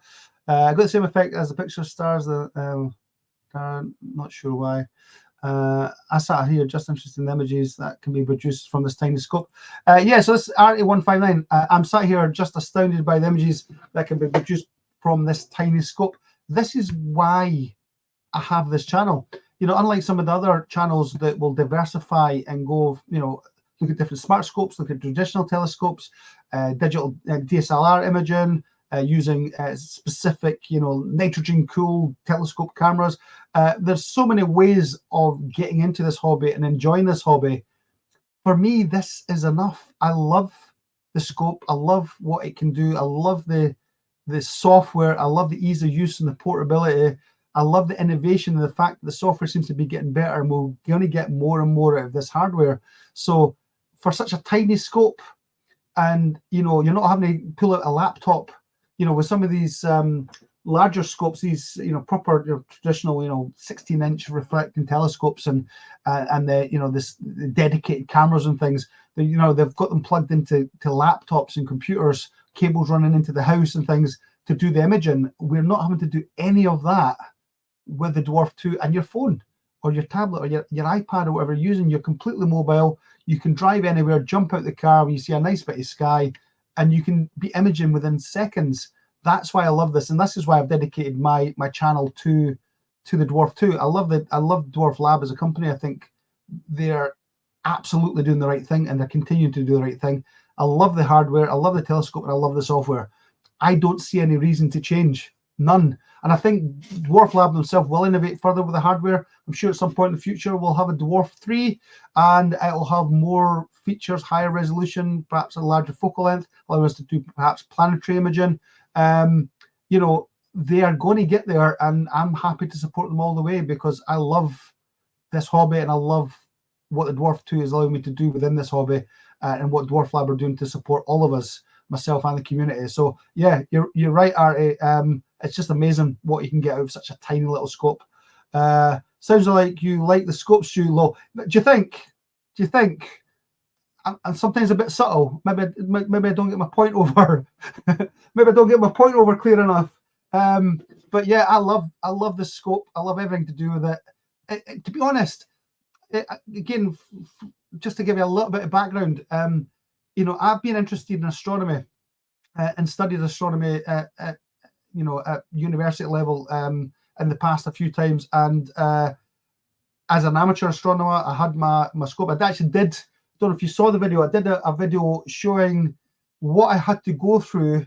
I actually found my old telescope, my old 8-inch reflector, and what I had to go through to even get that thing set up. You know, building the telescope, building the tripod, putting it onto the mount, wiring up the motors, the tracking motors, you know, and physically building. I was knackered after building that. You know, it took me, honestly, I sped it up, but in real life, it took me nearly an hour to put the telescope together. So it's different. Yeah, if you've got it set up in your backyard and you're just covering it up, you're not going to go through that. But if you wanted to, say, throw that in the car and go to some really dark skies, you're talking about an hour to set up. And then you're still having to, you know, get a dedicated camera and still use something like a laptop. So what I had to go through in the past compared to what I can do now, the stark contrast is it really is a paradigm shift in allowing people to get into a hobby which is fascinating and fantastic, without having to have a degree in astronomy to do it, or be a technical whiz kid on the computer, or the building of telescopes and different cameras and different filters, and you know, you can do so much now with this great software and hardware, and the lay person can do it. You know, my wife could do it. She doesn't want to do it. She's not interested in doing it. You know, she's quite happy. Just listen to me occasionally, and I say happy, but occasionally twattle on about my YouTube channel and about imaging and going out late at night. But she could do it if she wanted to, because it is, you know, even though she's never done anything like that in her life, she could do it in 5 minutes. I can show her how to do it in 5 minutes. And you know, what other setups can you do that again at the price point we're talking about? So yeah, you're right. I love it, mate. you know, I'm not going to hide it. I'm a Dwarf 2 and a DWARFLAB fanboy. Where were we? Yeah, just bought a telescope for £280, laptop for 500. So this is Andy Marv here. Yeah, just bought a telescope for £280, a laptop for £500, and the rest. So more on top of that. The D2 is a steal, just to pick up on the go. And what you can do, yeah, I mean, it's crazy how much more you do when you don't have a D2. Should make that into a little poem, shouldn't I? Peter Mortimer, I had a Meade smart telescope years ago. It was useless compared to the Dwarf 2. Stars and Nights is cheers to opening up a beer here. Well, I wish I could be as well, but I'm too busy talking to you guys and having a blast. Hope you're enjoying it. If you guys want me to move on and get on with the, you know, with the other parts of the video, certainly leave a comment, because I will prattle on as long as you guys want to talk, because I'm enjoying this. This is fantastic. Colin Stevens, my daughter took the Dwarf 2 to her friends. So his dad is into astronomy and was extremely impressed. He couldn't believe how easy it was to use and to start imaging. Exactly. You know, as I said, my 10-year-old stepdaughter could do this. I mean, she can use a phone better than me. Let's be honest, they live on their phone. Snapchat and this and that and the other. She'd be laughing at me just even talking about, you know, her using the phone. She's like a whiz. Her thumb's got 8,000 miles an hour when she's texting. I'm a one-finger typist on the on-screen keypad, you know. She could use this telescope and start imaging in minutes, and it would take her almost no learning curve either. So I mean, come on. What other setups, what other Astro setups allow that ease of use? Answers very, very little, if not none. So again, Alan Our Adventures with Simon Walker. My other scope is a Red Cat, but it's a pain in the butt for this old lady. So yeah, again, if you go back and watch my video when I set up my old telescope and compared it to using the Dwarf 2, I think I was making a bit of a joke, you know, and for the setting up the old telescope, even though I sped it up, and in the corner you see me, you know, as a picture-in-picture, sitting there, having a cup of tea, and all the time it took me, you know, to launch the Dwarf 2 app and power on the telescope, and that was it done. I hadn't even got the tripod legs together on my old traditional telescope. So if you haven't seen that video, go back and watch it. It just lets you see what we had to go through back in the day. I'm glad to say that telescope has now gone to telescope heaven, because it wasn't working properly. The mirror was misaligned in it. A couple of the eyepieces were missing, and the motor wasn't working. So if anyone saw that, that was its farewell appearance, and that telescope has now gone to telescope heaven. And I'm solely and only using the Dwarf 2 and happy about it as well. My top tip, okay, Article 159, my top tip for the Dwarf 2 is to use a power bank for longer exposure times. Just what I was talking about earlier, Artie. My little power bank, and it's not big. It's just, honestly, it's like that size. It's just a small power bank. When it's fully charged, I plug in the Dwarf 2. I remember using the Dwarf 2, it was down to like 30%. Something I thought, oh shit, I've got that power bank. I'll go and grab it. It was fully charged, plugged it in. I was imaging for about another 6 hours, and at the end of that 6 hours, the battery in the Dwarf 2 was fully charged. So not only did it image for 6 hours and stack and process for 6 hours, it actually charged the internal battery. So even if my power bank had ran out, which it hadn't, it was only half used at that point, I could have unplugged it, and the Dwarf 2 internal battery was fully charged. So I could easily got another few hours. So it shows you how power efficient the Dwarf 2 is as well. Again, the C-Star and these bigger scopes, are you going to get the same battery life? You know, and is it heavier because maybe it's got a bigger battery to give it some decent battery life? I don't know, but absolutely very. I mean, my power bank goes in my backpack, my little backpack power bank, Dwarf 2 telescope, my tablet, and I even put the little tripod in. Although I very rarely use it, I normally just carry my big tripod with me because it's nice and light. It's an aluminium one, heavy duty but exceptionally light. But yeah, the whole thing, including a power bank, goes into my backpack, and it's absolutely fine. I meant a longer usage times, not exposure. Yeah, I knew what you meant, Artie. That was fine. There we go. So we're Kudo71 Astrodwarf Adventure. Can you tell me what power bank you use? Yeah, I got it off Amazon. I will. I can't remember off the top of my head what it's called. It's absolutely brilliant. It lasts me for all night. and it charges, and I think it was like £70. I'm sure it was like 70. It's like £71 or £72 off Amazon. Wasn't even that expensive. And it's got the USBs on the front. It's actually got a 3-pin UK 3-pin plug on the side. I think only does up to 100 watts or something, but still, it's got a torch in it and everything. It's absolutely brilliant, and lasts me all night long. If I can't find the details of it before the end of this live, I will include it in the description below this. I'll make sure there's an Amazon link and you can go straight to it if you want the same one as me, because it is brilliant. It works brilliant, and it's been out, and it was. But honestly, when I picked up that power bank, it was soaking wet. It was in the grass. It was a cold night. There was dew everywhere. It didn't matter. It worked beautifully. It didn't affect it at all.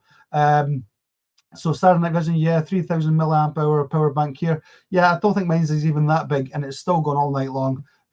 So it's absolutely fantastic. So yeah, I'll put a link in the description for the video for this, which will be released. This will become a video and just go on the channel. I might not be able to do it straight away, but I'll edit the description at the bottom over the next day or two, and I'll put the details of my power bank on that as well. So yeah, thanks very much for that, Kuda, for that question. Right, so I think that's us for. I've caught up all the questions and all the questions and all the comments at the moment. So brilliant. So let's have because I've got a lot of these open now. So let's close these up, and we'll get on to something else. And if you do want to, if you have got any images you want to show before the end of this live, email them to me. Let me know you've sent them, and I'll quickly pull them up and show them before we finish this live, if you want the community to see what you've been doing. Right, so let's have a look at this image. Comment. I use Dwarf 2 to take nice images, and at the same time I observe objects with my 16-inch spacewalk telescope. Fantastic. Yeah, if you've got the budget and you've got the patience to set it all up, good on you, mate. As I said, there's many ways to skin a cat. There's many ways to enjoy this hobby, and it's all good. Whatever works for you. Dwarf 2 works for me. As far as power banks, Starlight saying I'll go for a 15,000 milliamp hour minimum. Yeah, I would agree with that. Something about that sort of range. I think mine's is about that range, if I recall. Right, so let's have a look at something I'm going to be doing over this month. So let me pull that up. Somebody reload it for some reason. So this is if you don't know this site, it's Telescopius. So it will show you. You can put in your coordinates, and it will show you, because a lot of people are saying, you can't tell by looking at the catalog necessarily on the Dwarf 2 what's available in your hemisphere and what's available in your sky at your time of year. This will do it up here. You can put in, use my current location, and you can just give it authority to know where you are, or you can manually put in the coordinates if you want. And I'll tell you what's up in the world in your hemisphere, in your skies, and at your time of year. It even gives you the time that it rises. So you can see here, for example, M42 is rising its highest apogee at 22:14 hours here in the UK. So it's time it rises, its highest apogee, and the time it sets. So here I've got the top 10. So I've obviously already done Orion, but we've got M43, NGC 7000, the North American Nebula, which I'm going to image. These are just nebula that I'm going to image this month. So if you want to play along, you can. Just go to Telescopius, put in your details of where you are. And if you're in the Northern Hemisphere, I'm sure it'll show you the same. I've done here, I've just object type emission nebulas. You don't have to do that. If I delete that, then it's going to show them all. But I'm thinking about having a nebula month and just getting as many nebulas as I can. No, I do want to do Bode's Galaxy. That M81 was stunning, I've got to admit. I've already got M42 and M31 anyway.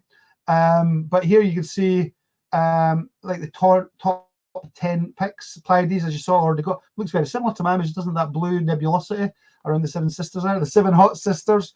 Bodes is in there, M81. So actually, I might leave it there. You've got Heart Nebula, Pleiades. I was talking about doing the Rosette Nebula as well, wasn't I? Whirlpool I have done, but I've never done it 4K. And I don't think my focus was brilliant either, so it certainly would be worth doing. There's your Dark Nebula again. Fantastic image that was. North American Nebula, again, that was a great image. So yeah, I might do that. I might, in fact I will, rather than just having nebula, I'm going to have all objects here as sorted on popularity.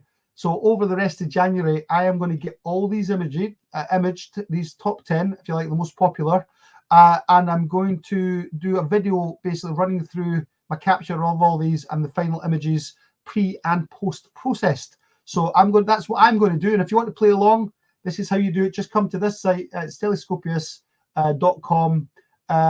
Put in your location, and as I said, you can sort by different types if you want.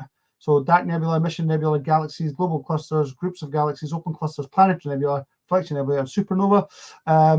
At the moment, this is just on all. There's no filter there, and it's good because it will show you. You can, when you're trying to plan out your, the hardest thing is trying to plan out, what you can shoot in a night. You shoot the wrong thing, and something else you want to shoot now that's too low in the sky, you maybe should have shot that first, and the next thing second. So the good thing about this is it will give you the times. So here we can see, for example, Andromeda is at its highest transit at 1722. So you'd want to obviously target that before you went to try to do M42. But if you want to do, you have to choose different nights because, M31 and M43 are pretty much at their highest transit at the same time. So that wouldn't be good. North American Nebula, it says 1339 hours is its highest, but obviously that's still daytime for me. So I would have to get it when it's much lower in its transit. So we're looking, say, that's when it's at its highest. But yeah, you're still going to get it into dark o'clock. It's not below the horizon, really, for where I am until, what, 10 o'clock at night. So I could be getting this about 6, 7, 8 o'clock at night for sure. So again, I can plan out what I'm targeting because I can look at the times that I can get access to that target from where I am in the world. So that's what I'm going to run through. I'm going to run through these 10, and that's going to be my target list for January. So if you want to play along, that's how you do it. You can either just look at this video and play along, or go to Telescopius and do this. It's completely free. It's just a completely free. I think you can sign in and log in and get more functionality, but this is all free. I'm not signed up or paying anything for this. So that's what I'm going to be doing through January. I was going to do Nebula, but I actually quite like that mix. So and I've already got a few of them. So, and I've got not got a lot of time. I'm working hell to leather in January. I'm so busy, averaging 40 to 50 hours a week out in the car. So I've not got a lot of time to. Some nights I'm not even getting back into 10, half 10 at night. So having the energy as well. So I've got limited time. I've already got M42. I've already got M31. I've already got M51 though. I probably will do that again. I'm quite happy with my M45. The Pleiades. I don't think I need to image that again. Though that does look very good. I might see if I can get a better image. But certainly that's going to be my target list now for nice site, Telescopius bookmarked. Yeah, it's a great site, mate. It's very, very useful because not only will it show you what objects are in your hemisphere for your location, you can set it here and I'll show you exactly what's in the sky. Obviously, wherever you are in the world, we'll change these transit times. So, if you're further north, further south, it will change the time it rises, its highest transit, and the time it sets. And this does it all for you, and it shows you in a nice graph. So you can actually work out your observing list. You can actually change this. You can actually change the, I don't think you can do it here. You need to be logged in. But what you can do is create a list, and I'll actually work it out for you when things are coming up. So if you are doing a couple of targets in the night, you're not missing a target because you're waiting for something else, and the target you wanted is actually now too late to do, but you should have done that one first. So you can run through a sequence and create a nice observing list. And this site will do. You can add it to a list and create your own list. So it's a brilliant list. So absolutely, Sean, I agree, mate. Yeah. Wow, where's 2 hours gone? I know, mate. I'm having a blast. I hope you guys are having a blast. I'm enjoying it. It's a great community. We have a great community, and I'm trying to do my best to allow all the members of the community to get in touch. So you know what it's like. It can be a solitary hobby. This, you're out yourself. You maybe got a family member, a friend that might occasionally come along or something, but you pretty much do it yourself. So it's nice to have a community and be able to talk to other people and share images and stories and ask questions and learn.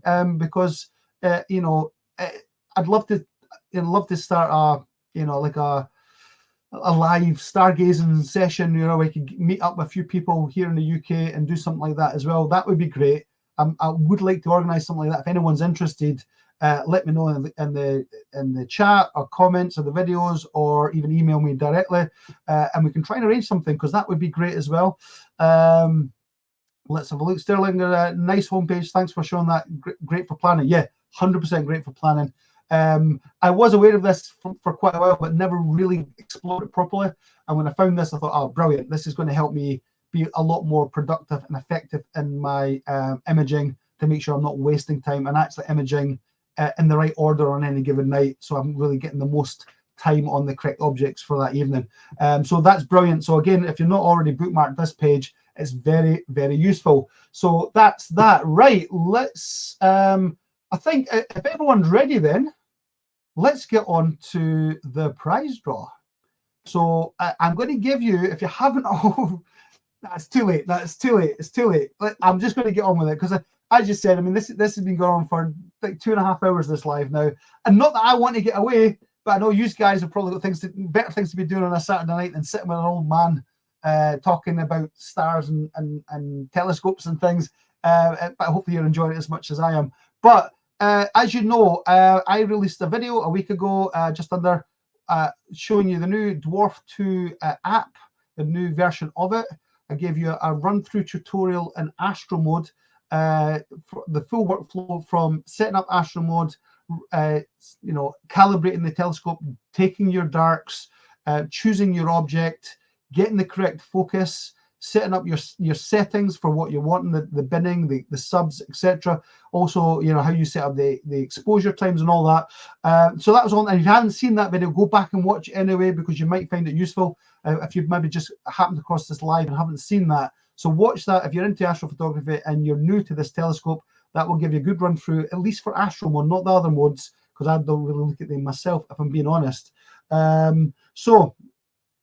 Just went on to that site, only a few minutes from your times.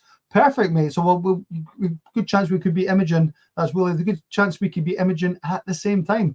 You know, me, I'm just through just south of Edinburgh, so I don't think you're that far from me, mate. That is absolutely brilliant. Artie, my thank you very much, Artie159, for a £5 donation to my channel. Thank you. It's, as I said, I'm overwhelmed. I really appreciate it.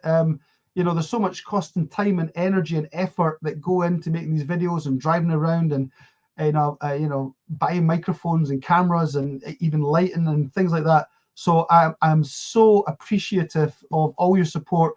Your liking and your subscribing, even turning up to these lives and watching my videos is fantastic support. And if you do join the membership, it's much appreciated at any level.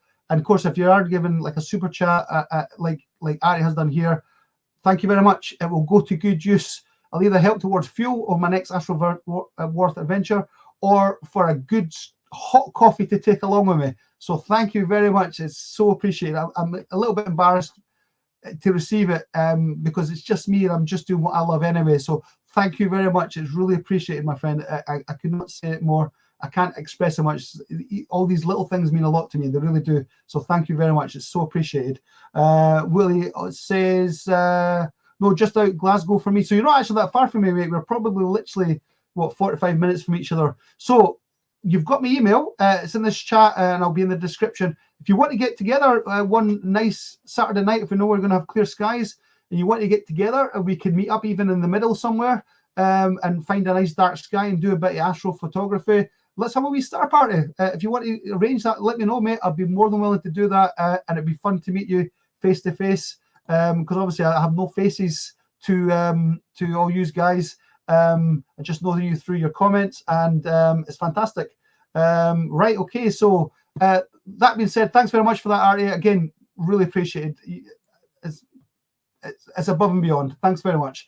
And as I said, anyone wants to join at any level, support our warp speed, I think we're masters of the universe.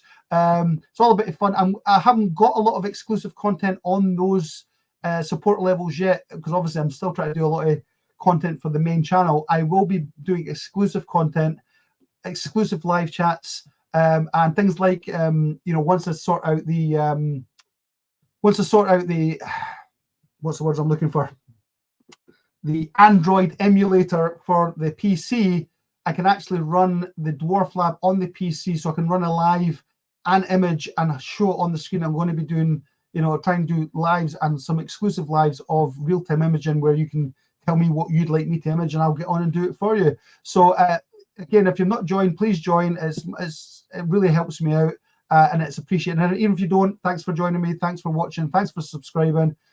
Liking the lives and the videos. It all makes a big difference to YouTube and helping other people perhaps find my content. Hopefully my content is value and you're enjoying it.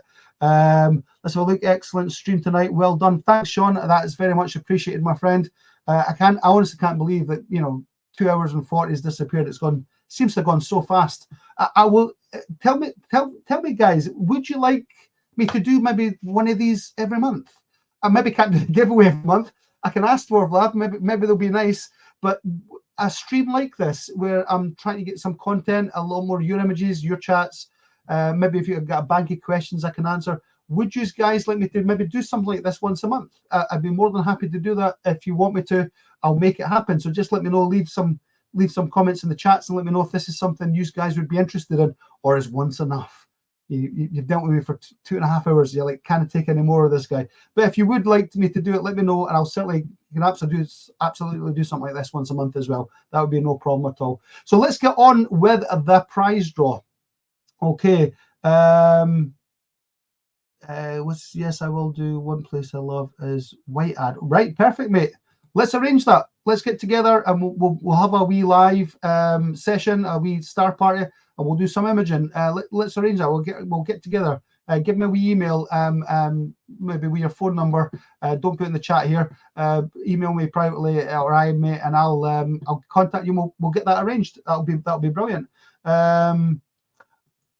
Alina says, absolutely. Yeah, well, great. If you guys like this content, or White Adder, I thought you meant White Adder. I know White Adder, it's a cracking place. Lovely dark skies down there.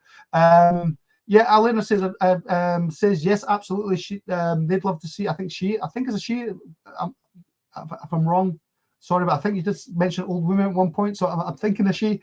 Would like to see this sort of content, maybe once a month doing a live like this. So again, if you guys would like to see it again, leave a wee note in the chat here. Let me know if I get enough interest. Absolutely, I'm happy to do something like this. But let's get on with the tonight's feature event. Paul Billick says, great idea. As you know, in that tutorial video, DWARFLAB were kind enough to give me some prizes to give away. So first prize is a Dwarf 2 telescope. Second prize was the solar filters and the UHC filter, and the third prize was the UHC filter. So UHC filters third prize, that filter and the solar filters, the DWARFLAB's own solar filters, was second prize, and the Dwarf 2 telescope was first prize. I will be doing a random comment picker. So as you may know from that video, to qualify, you had to be subscribed to my channel. You also had to be subscribed to DWARFLAB official channel. Now, guys, if you've not done that yet, it takes you 2 seconds to click on and subscribe to their channel. After all, they're the ones donating the prizes, so it's only fair that you subscribe to their channel as well. So subscribe to my channel, subscribe to their channel. You've liked my videos, and you have left a comment asking what you like to see me do, or what you like to see from DWARFLAB for either hardware or their software developments in the future. Yeah, Sean, I agree, Sean, mate, 100%. Sean says, great idea, monthly get together. I love that idea, building up this community. Paul Billick, great idea, fantastic. Yeah, well, if you guys want this content, I'll happily do something like this. You know, once a month, we'll get together, we'll share some photos, we'll ask some questions, we'll give some answers, and we'll just keep this community going and build up. I'm happy to do that. So I'll maybe even try and set a regular date, or a regular, like, you know, first Saturday of every new month or something like that. We'll get that sorted. Wooly, it's been a very good tonight, and see what you can do with a unit. Doing live once a month would be really good. Perfect. Well, let's do that then. I'm happy. That's already enough interest for me. Honestly, this is the first time I've done this. I honestly thought I'd have maybe 1 or 2 people showing up.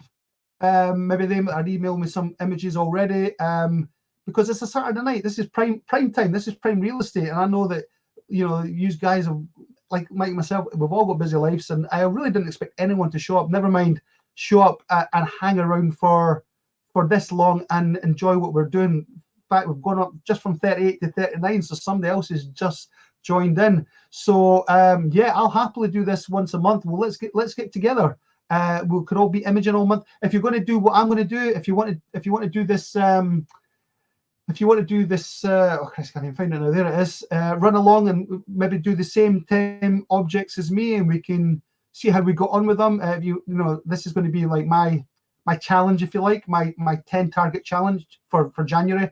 So by the end of January, I want to have all these imaged, and I want to have hopefully done post-processing them all, get the best quality images, and made a video at least once a month on. This is going to be a new feature on my channel, whereas once a month I'm going to show you my 10 targets for the month. I'm going to then do a video of me imaging them through the month and show you the final results. So I'm going to do that every month. Every month I'm going to have 10 new targets that are going to be my challenge for that month.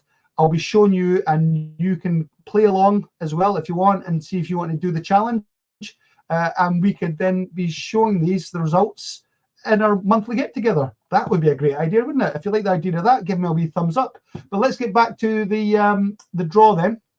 So the draw was, once you left a comment, I have loaded into this. It's a standard YouTube picker. It's just online. It's just one of these channels.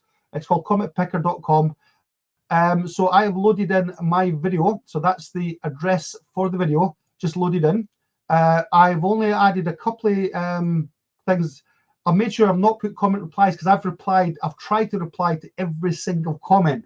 So of course that's doubled the amount of comments. And the last time when I included that, I literally was every time I did the random draw, my name came up, and my name came up, and my name came up. And it's not for me, it's for you guys. So it's only like primary comments. If there's sub comments or sub replies, replies to replies, they're not getting included. So it's just the main comments that people have left, and not all my responses to all those comments.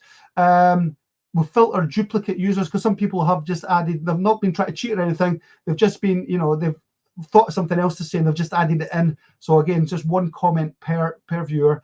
That's it. That's all I've done. So it's just no duplicate comments, and comment replies are not being included either, because they're nearly all me, to be honest. Okay, so all I did is I did my math sum already, and it says get YouTube comments. So again, I'll do that again to show that's live. So unless I'm sadly mistaken, that would be 9. And you say get YouTube comments, and you see it working there. You are 168 comments. So then we come down, and then we can start the raffle and pick a winner. So here we go. I hope you guys are ready for this. But maybe I'll limit the time to 1 to 1.5 hours, Bob. Yeah, I agree completely. I had no idea. I wasn't watching the clock. I had no idea this one ran on this long. So yeah, an hour to an hour and a half. Keep my wife happy as well, because remember, her indoors is putting up with this. Yeah, absolutely. It sounds like a great idea. But remember, you guys can pop off anytime you like. I don't expect you to stay for the whole live.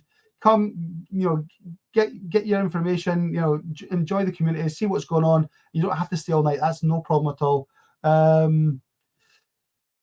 Rising Wolf Lakes, we can meet in Montana last night, -30 to -34 Celsius. Yeah, that's pretty chilly. I have experienced that. I actually lived in Finland for nearly 9 years. I lived in Finland. Yeah, and we had winters. We had some nights going down to -37. I think the mean temperature was about -5 to -15. But we did have some nights going down to -37. So I have experienced that. So yes, I know all about what that type of cold actually feels like. But yeah, a star party. If you want to pay for the ticket, my accommodation, yeah, I'll fly over. We'll have a night stargazing, and I'll fly back the following day for work. But other than that, yeah, we'll maybe have to do a virtual star party, mate. I think that might work better. Right, okay. So, Sterlinger, thanks for all your good work. No problem, mate. Good night to you as well. Right, so let's do this live. So first things first then, as I said, the criteria for the draw was you must be subscribed to my channel. You must be subscribed to DWARFLAB official YouTube channel as well. You would have liked the video, and you've left a comment And that comment was basically asking about what I'm going to do next, what you'd like to see happen on the channel, or maybe just what you'd like me to image next, what you'd like to see from DWARFLAB or from the Dwarf 2 telescope itself, both either the hardware or the software and development. And that was a criteria. So if all they be met and your name gets picked, you will be the prize winner. I will do a check to make sure, because it's only fair to DWARFLAB, that I make sure you're subscribed to not only me, but subscribe to them as well. And I can do that. That's no problem. If you are a winner, I will email you directly to get your details, or you can email me if you know you're a winner to get details. We'll validate you are, in fact, the person who has won. I will then send your details directly to DWARFLAB, and they will send the prize directly to you on my behalf and with my thanks. So that's how that is going to work. Okay. So hey, y'all, just back from the garden in Dravel, Ayrshire. Or somebody's out in Ayrshire and been out in the garden. I assume detecting that was I have to say it again. That was Bumcrack. So Bumcrack was just out in the garden, exposing it all. Exposure time, exposing it all, you know, playing words. Anyway, exposing it all down in Ayrshire. So he's back just in time for the draw. So how it's going to work, I'm going to do it in reverse order. So third prize, second prize, and then first prize. Okay, and I don't know if you do not have to be, as someone else should just mention, if you have not made it to the live and your name is picked and you qualify, you still win. It'd be great if you are on this live. I'd love to hear your response if you do win, but you do not have to be on this live to win. If you've met the criteria based on that video, then you are included in the draw, and I will contact you later, or contact me once you see this replay if you are a winner. So here we go, drum roll please. Let's do third place. So this is for DWARFLAB's own official UHC light pollution filter, which I can testify, and you'll see in an upcoming video, works exceptionally well in high light pollution areas. So let's do this now, and we're running through 168 comments. Sean MK, you have won. I'll get your details, but you have won the UHC DWARFLAB's UHC light pollution filter. Yeah, Sean says drum roll. Yeah, I should have got a drum roll. I should have got a drum roll. I'm going to do that for the next time I do this. I'll get a little MP3 playing. So, Sean George, are you Sean MK? Have you just won the UHC? Because you're saying OMG, wow. Is that you, mate? Did you just win this? If that's the same, it looks like it is the same photo. It is you. Well done. And you happen to be on the live. Yes, I am. Brilliant, mate. Oh, well, congratulations. I don't know if you have that filter already or not, but I will make sure one gets winging its way to you in no time at all. So, yeah, Bumcrack's got a well done for you. Yes, brilliant, mate. As I said, I don't know if you have that already or not. If you have, it doesn't hurt to have a spare, because, you know, they're easily lost. To be honest, I've actually misplaced one I got, and only found it the other day when I was doing a reshuffle of my office. So they're easily lost. So if you've got it, having a spare is not a bad thing at all. So well done, mate. You have won that UHC filter from DWARFLAB. I will make sure that DWARFLAB gets that sent to you directly. Please email me your details, and I will make sure that gets sent directly to you. Right. So congratulations, Sean George, or Sean NK. You're the winner of the UHC filter. Well done. Right. Drum roll. Here we are. Second prize. Second prize is going to be the UHC filter and the two solar filters. Again, DWARFLAB's own original. Exceptionally good quality, and the solar filters work amazing as well. So here we go. This is for second prize. Again, I will make sure, I'll just reiterate, I will make sure that the winning entrants are qualified, and people are, you know, it's simple. Subscribe to me, subscribe to you, to DWARFLAB. You've left a comment and you've liked the video. So assuming that's the case, you have won. So there's no issues here. Okay. But again, I'm just trying to be fair with DWARFLAB. You have to be subscribed to them too, because it is them that are donating these giveaways. So that is only fair. I'm sure you'd all agree with that. Okay. So let's go on now. Second prize. Let's, I need to do, so I'll probably have to do start pick another winner. So Sean MK, you know who you are. Contact me and I'll make sure that goes to you. I'm going to pick another winner now. This is for second prize. So let's do that. Let's start. And this is going to Duncan Mitchell, 8425. I don't think I've seen you on tonight, but well done to you. You have won a UHC filter, DWARFLAB's own UHC filter. So 2 of the solar filters and the 1 UHC light pollution filter. You have won them. So please, when you see, if you're not on live now and you see this, please contact me and I will make sure that gets sent to you. If you do not contact me, I cannot send it to you. It's as simple as that. And if you don't contact me within a few weeks, I'll assume you're just not going to because you've not seen the video, and I will redraw and make sure someone wins this prize. DWARFLAB were kind enough to donate it. I want to make sure someone gets it. So please, if you're not on this live and you see this, please contact me and I will make sure this gets to you. Okay, so that was the second prize, which is UHC light pollution filter and the 2 solar filters, both all provided by DWARFLAB themselves. It's their official accessories. Okay, thank you very much. And that was Duncan Mitchell, 8425. So anyone say, I'm just checking the notes, the chat to see if anyone says that they have won that. No, I don't see anyone, so I don't think you're on this one. But again, if you see this video, please email me. That's Astrodwarf, no spaces, Astrodwarf179@gmail.com, and I will make sure that DWARFLAB get your prize sent straight out to you. Again, I'll check your entrant and make sure that you have qualified, but I'm assuming you have, and I'll make sure that gets done. But I will be doing my checks. Okay, let's pick another winner. Now, this is the grand prize, boys and girls and guys and gals. Here we go. Someone's saying, well done, Duncan. So is Duncan, oh, do you know who he is, Duncan Mitchell, or is he on this live? Or do you just know who he is, or you just think, it looks like you're just saying well done to Duncan anyway. Well, absolutely well done, Duncan. Anyway, okay, so let's go on with this then. So here we go. This is the first prize. So this is the Dwarf 2 pack, the Dwarf 2 with the accessories that come with the Dwarf 2, the bag, etc. And here we go. This is going to get sent directly out to you. So again, drum roll, please. I'll do it this time. We drum roll. Here we go.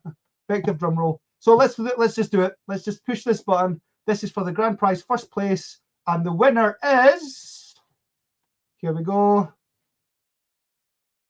It's had to be a tongue twister, didn't it? Menu des Mebereza. I butchered that completely. I know I did, but you are the winner of a Dwarf 2 telescope donated and gifted by DWARFLAB. Well done. Please, again, I will check to make sure you have qualified. I'm assuming you have, but I will do my due diligence and check because it's a good first prize, and I want to make sure you are you are a winner. And it looks like you will be if you've done everything. There's no reason why you shouldn't have. Please, when you see this, contact me.